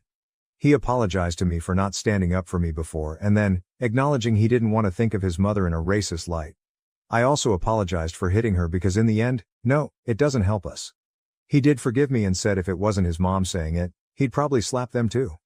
We will be going to a marriage counselor, we decided, hoping to find one that specializes in interracial marriage. Our daughter is going to face challenges in the future because of her race. It's sad to say, but unfortunately racism is still alive and we want to know how to protect her and uplift her so she does not feel ashamed of her heritage. We've made the decision to go no contact with her and any people who try to bridge communication between us and her. She will have no contact with my daughter unless it's years down the road and she shows significant changes in her behavior. My husband will be driving to her house tomorrow to inform her of our decision. I'd consider a paternity test and DNA test, but only if mother-in-law pays. I don't want to entertain this on my own dime. We've also decided to not make any public posts regarding this. If people want to believe her story, that is on them, not us. My husband knows our baby is his. The irony is she looks more like him than me. Her curls are even from him. I do hope this is my last update. If anything else happens, I might come back. Thank you again to everyone who gave valuable advice. I am sad my daughter won't have a grandmother in the States, but it's more reason for us to plan trips to PR. Relevant comments.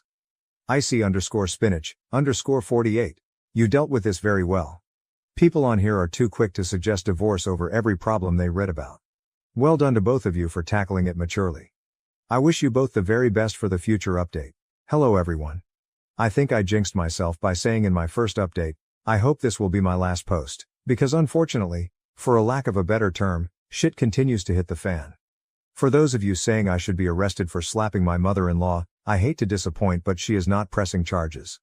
This is all thanks to my husband who said he'd expose my father-in-law's various affairs. Yes, it turns out that my father-in-law cheated numerous times on my mother-in-law until his death 2 years ago. According to hubby, he was paying for sexual favors even on his deathbed. This is deeply disturbing because father-in-law and mother-in-law appeared to have a loving marriage. Apparently, that was just for show. I can't even begin to imagine how hubby is feeling. We talked about it and he said it's something he felt deep shame for keeping from me, but also shame because his parents' marriage wasn't at all what they pretended it was. Husband and I are still looking for a couples therapist who specializes in interracial marriage. Husband is also looking for a therapist of his own after the conversation with mother-in-law opened his eyes to a lot of other traumas and issues he feels haven't been properly worked through. I'm so proud of him for taking these steps. Now on to how the conversation on Wednesday went, which is of course why I made this update to continue to vent. As I said in my first update, husband went over to mother-in-law's house to inform her that her behavior is unacceptable and will be going no contact for the foreseeable future. Mother-in-law didn't take this well. The irony is that she told husband that he couldn't keep her from her only grandchild. Funny because she spent the week claiming our daughter wasn't his. She threw some colorful insults at me, claiming he was never like this before he met me and that this was all my idea to hide my apparent affair. In response, husband said if she's so certain that I'm cheating and that our daughter isn't his, she can pay for a paternity test and a PI to find my affair partner. You know, an affair partner that doesn't exist. Husband says mother-in-law's face turned a comical shade of red and he swears there was steam coming from her ears. This is when mother-in-law said she'd press charges and husband said he'd just tell everyone about father-in-law's serial cheating. Mother-in-law apparently burst into tears then, got down on her knees, wailing he couldn't leave her. Hubby just pushed her off and left. I had already blocked her number so she couldn't contact me, but she blew up husband's phone till he came home and he blocked her. Husband is going to be sending her an email, reiterating what he said about NC, and until she proves she's gotten help, understands she was wrong, and apologizes, she won't be seeing any of us. Both of my husband's sisters called us to get the scope of the problem and agreed to set the record straight with anyone who tries to get a hold of us for mother-in-law or tries to echo her conspiracy theories. Anyone who wants to back her up can crowdfund for a paternity test and private investigator. We've spent too long building up our finances to waste them on the ravings of a mad woman. Husband and I did read comments on the posts. I did tell him about it and show him, And we both thank you for the support and helpful comments. Husband has a special message for those doubting me and saying I should get arrested. Get fucked, incel. I love this man so much and I'm so lucky to call him my husband and the father of my little girl. We'll be celebrating mother-in-law being out of our lives by taking our daughter out to Texas Roadhouse, eating an ungodly amount of rolls, and seeing Despicable Me 4. Wishing everyone love and thank you again for all the support. Edit. I forgot to add this too, but she also threatened grandparents' rights on the grounds that I endangered my daughter by taking the medication I use for my autoimmune disease during pregnancy. We doubt she'll actually go forward with that, but we will consult a lawyer regardless. Relevant comments. Do Coffee 6106. It sounds like you and your husband have been through an incredibly challenging and emotional time. It's great to hear that you're both taking steps to address the situation with professional help and that you have a support system in place. OP answer, thank you. I feel equally blessed that his two sisters support our decision to go NC and won't be trying to defend or speak on mother-in-law's behalf. Snoowords 4839. Look up emotional incest. Mother-in-law needs therapy to stop trying to make your husband take the place of father-in-law. Start that fuck you binder. She may call Child Protective Services and tons of other problems. Make sure she isn't on any pickup list for your child. Most states, grandparent rights go nowhere when both parents are married. Cameras and documents. OP answer, thank you for saying the pickup list for daycare. Even though she's never picked her up before, I'm realizing that's a scenario and will be letting her daycare know. Gwynison. This is what I'm most afraid of. She's a kind of matriarch. So if we were to go NC, it would be with the rest of the family too. I'm glad OP and her husband appear to have decided this doesn't matter, because it doesn't. The mother-in-law only remains the matriarch who can dictate what the rest of the family do, cut off OP and husband over their no contact, if they agree with and allow her to do so. And as it seems so far, his own siblings are not going to do that. If they did, well then they're just awful racists like the mother-in-law, or at best enablers of it. So no big loss if they choose to ban them from the family, right?